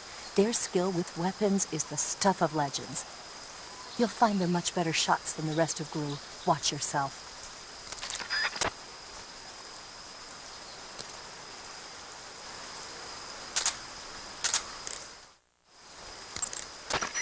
The crevice that leads to... Eva, where are you now? I told you, didn't I? I'm right near the Colonel. Pretty weak answer, if you ask me. I suppose you're right. Eva. Snake, I'm under orders to cooperate with you, but that doesn't mean I have to tell you everything I know. I would assume the same applies to you, too.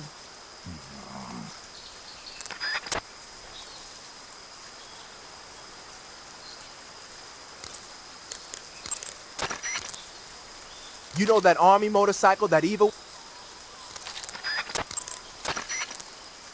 The Davy Crockett's that the boss took with her when she defected are mortars that fire nuclear warheads. They're named after Davy Crockett, the hero who died defending the Alamo in the Texan War of Independence. Remember the Alamo. That's right.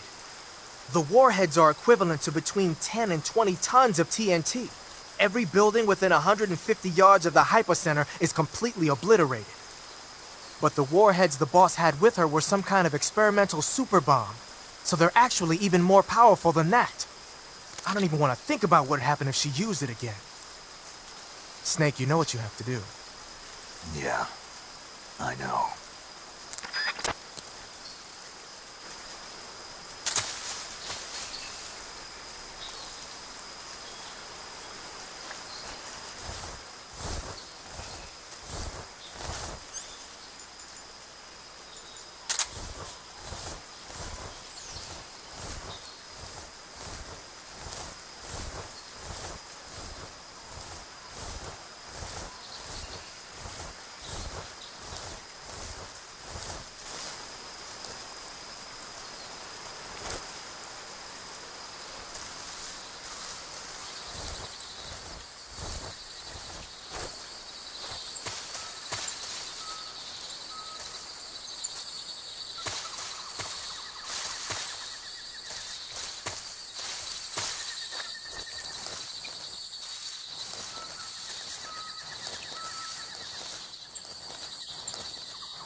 Who's that?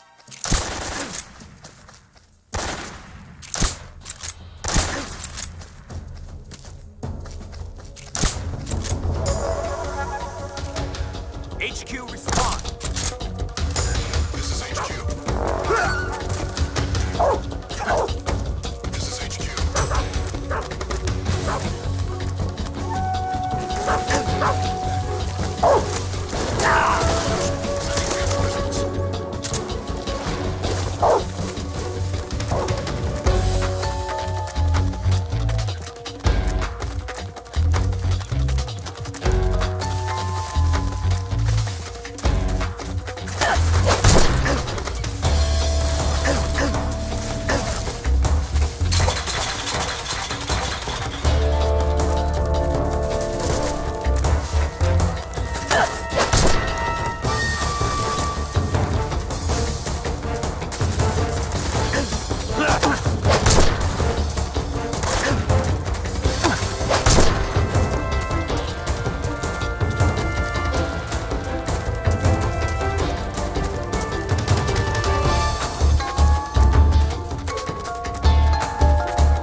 Right there?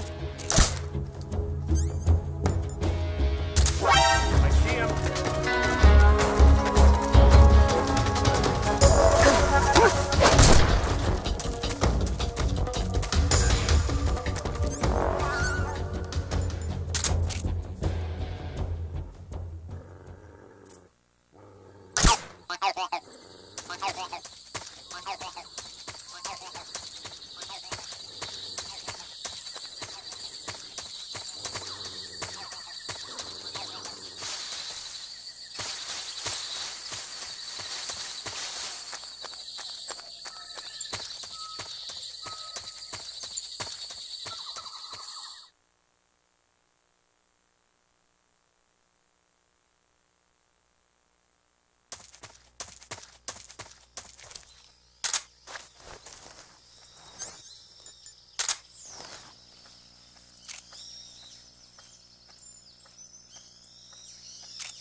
That's tasty.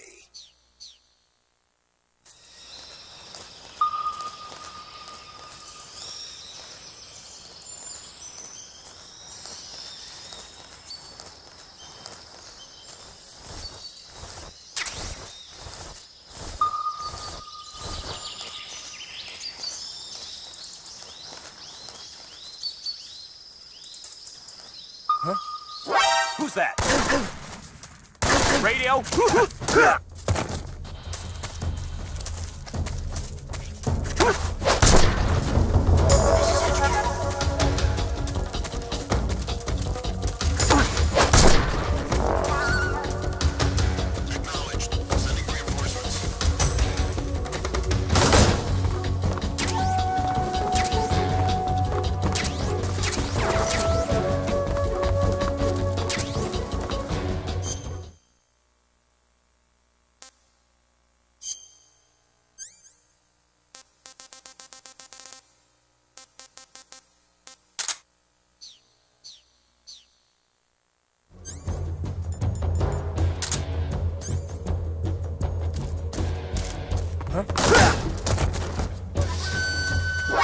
I see him.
Snake,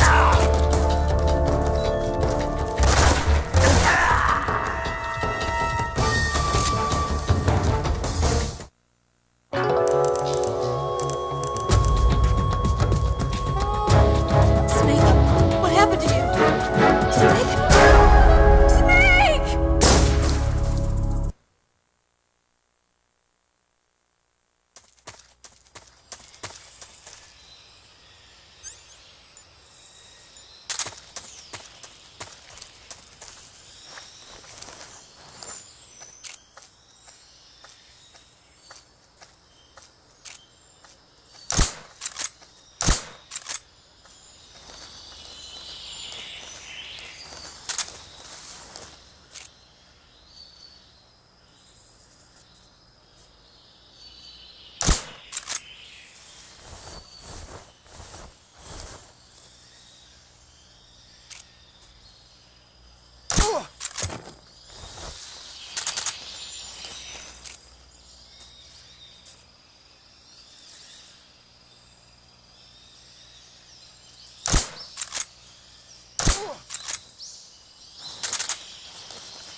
That's tasty.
Patrol here.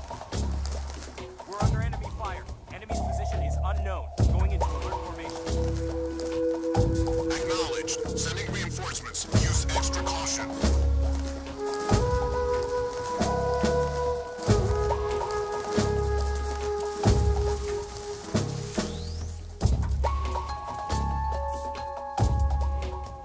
What's wrong?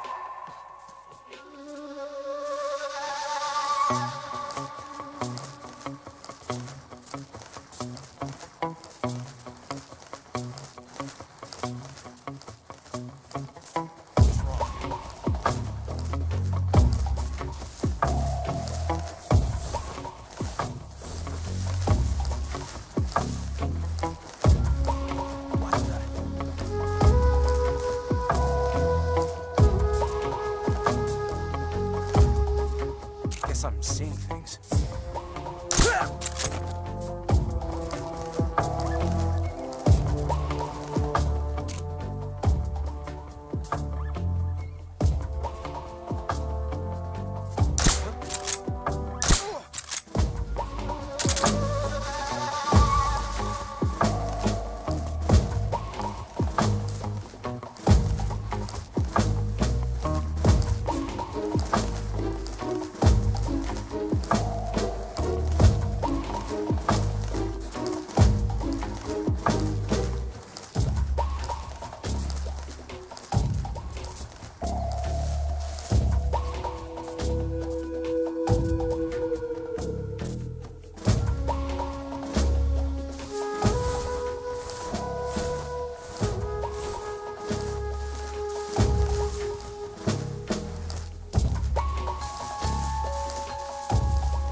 Patrol here.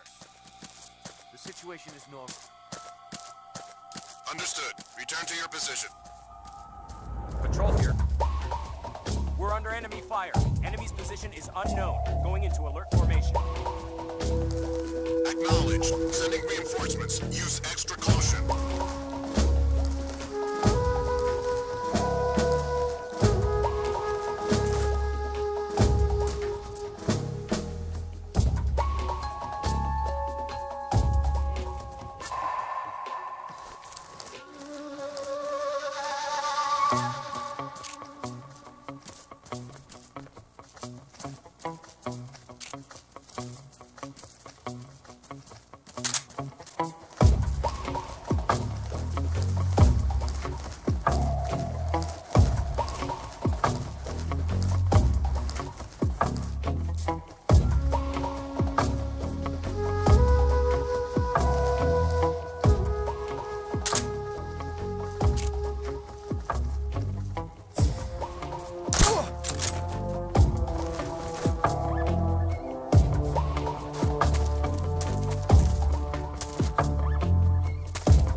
Who's that?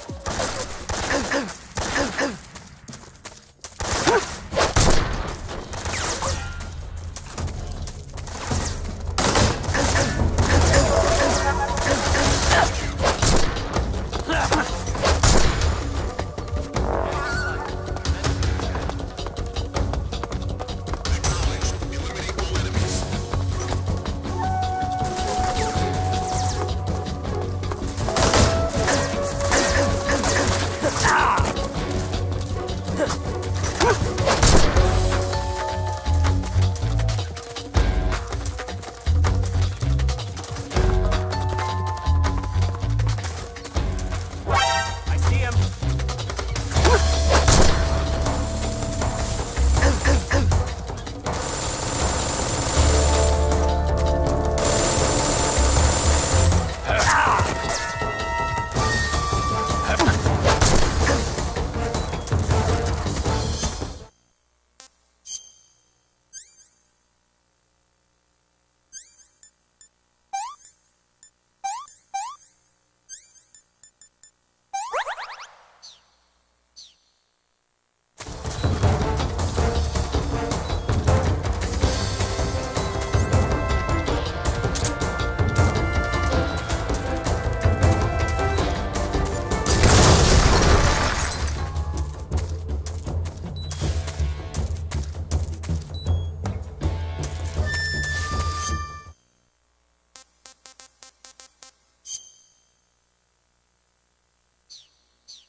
HQ.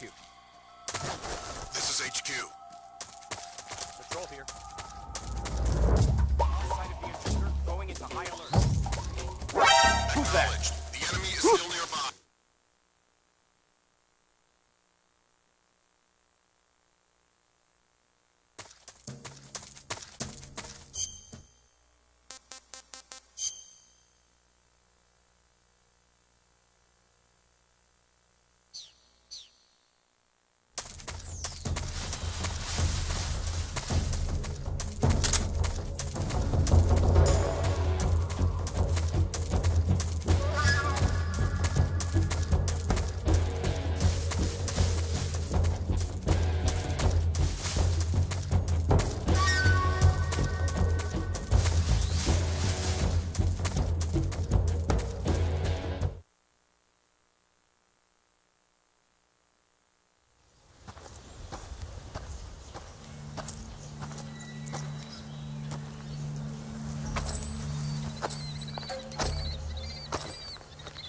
You're here at last.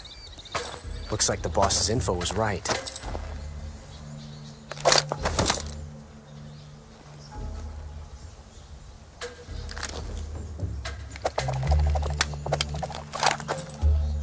Twice now you've made me taste bitter defeat.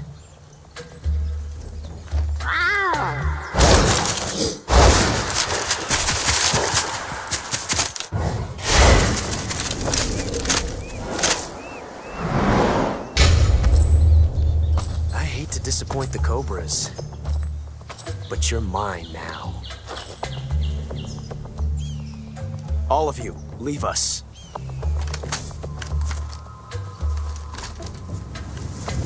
It's just you and me. No one to get in our way. Ocelots are proud creatures. They prefer to hunt alone.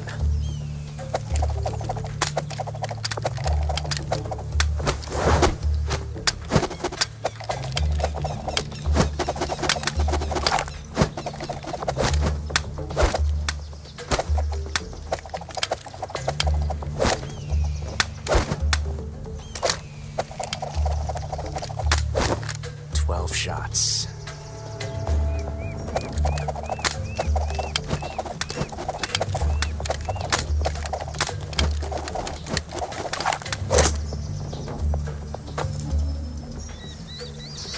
This time I've got 12 shots.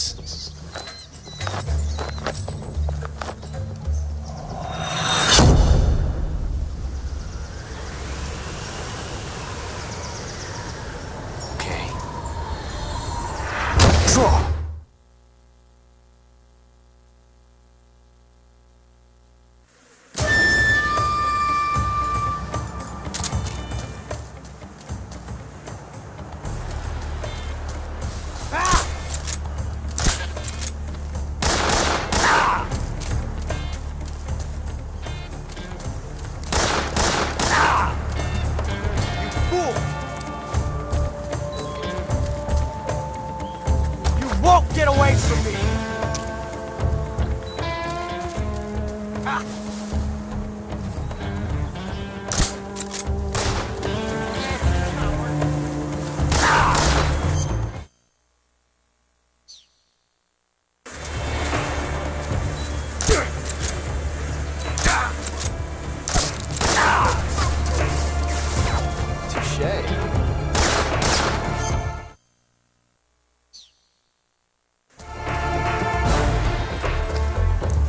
Felt a tension like this before.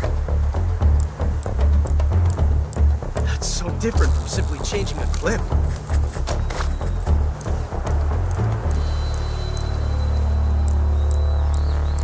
This reload time is exhilarating.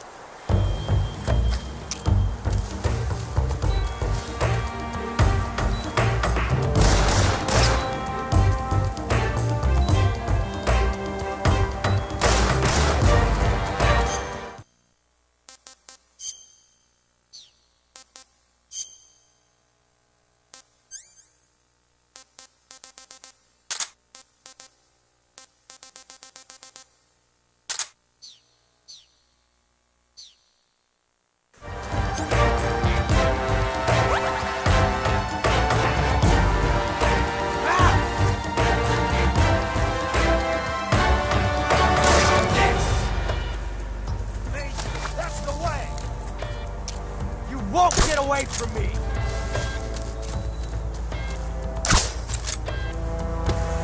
Fight fair! From that range, huh?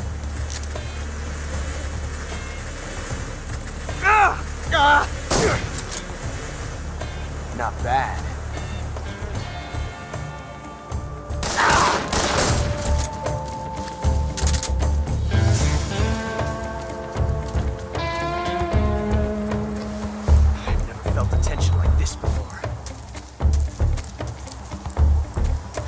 Different from simply changing a clip.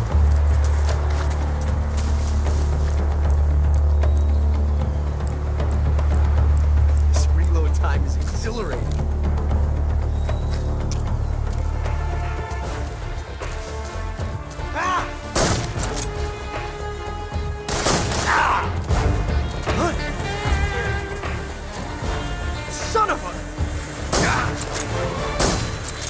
Touche.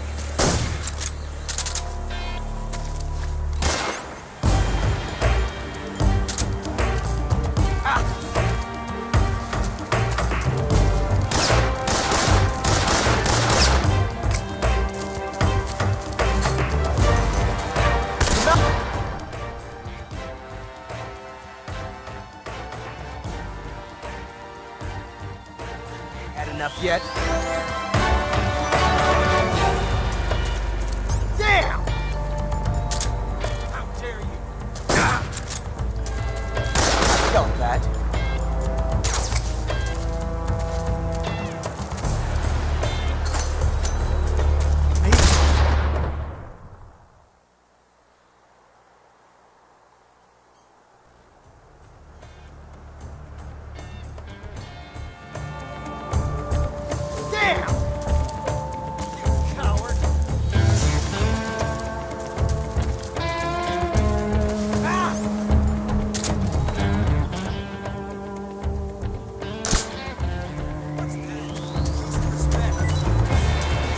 Son of a bitch!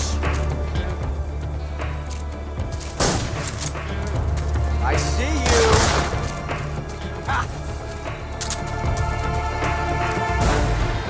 Take this!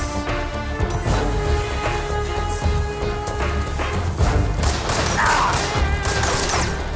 How'd that one taste? Ah! Grenade!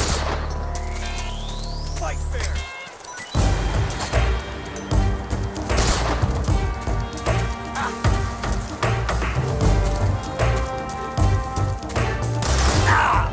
How'd that one taste?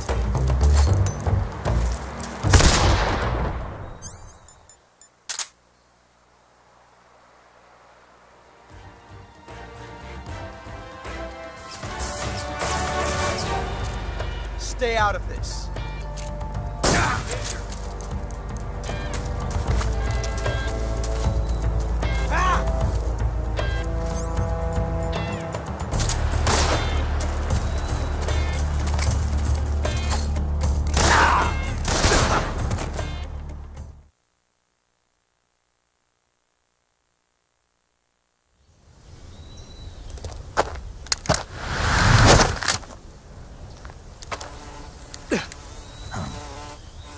Damn it. He found us.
You were lucky. We'll meet again.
Wow, you caught a coral snake.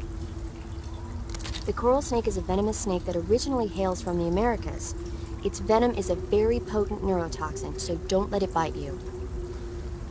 If you do get bitten, go into the survival viewer right away and use Cure to neutralize the poison with a serum injection. The colorful red and black patterns on the coral snake are a warning sign. Apparently, the bright flashy colors and pattern let other animals know that it carries a deadly poison that keeps them from attacking. There are many animals that mimic the colors of known poisonous animals as a defense. See, by mimicking other poisonous creatures, they increase their chances of survival.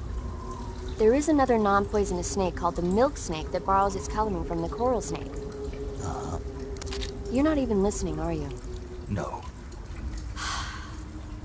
Okay, we'll talk about something you're interested in then. The taste? Yes. It says here that coral snakes are pretty good in a snaky kind of way. A snaky kind of way, huh?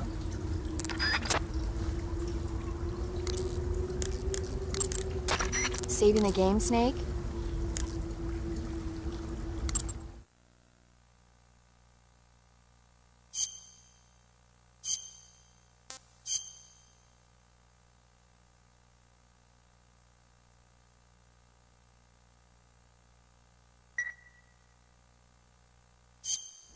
Hey, Snake, you ever heard of Godzilla, King of Monsters? No. What is it? It's a movie. You haven't seen it? Nope. It's about this monster called Godzilla, who grows to an enormous size in a nuclear test and goes on a rampage in Tokyo. Nuclear test, huh? Then the Marshall Islands must be crawling with giant monsters right about now. It's just make-believe. Maybe that's why my pants have been so tight lately. Snake, it's a movie, not a report out of Los Alamos. I know. So then what happened? Godzilla is immune to all weapons, and humanity has no way to stop the monster. Dr. Shirazawa develops a new type of weapon, but meanwhile, Godzilla is getting closer and closer to Tokyo, obliterating everything in its path. It was originally a Japanese movie, but they made an American version, too. I recommend seeing the original Japanese one if you ever get the chance. It's mostly mindless fun, but it's also got a serious anti-nuke message as well. Where can I see the original? You'll just have to go to Japan. Really? That's too bad. Well, if you wait 40 years, you might be able to see it in America, too.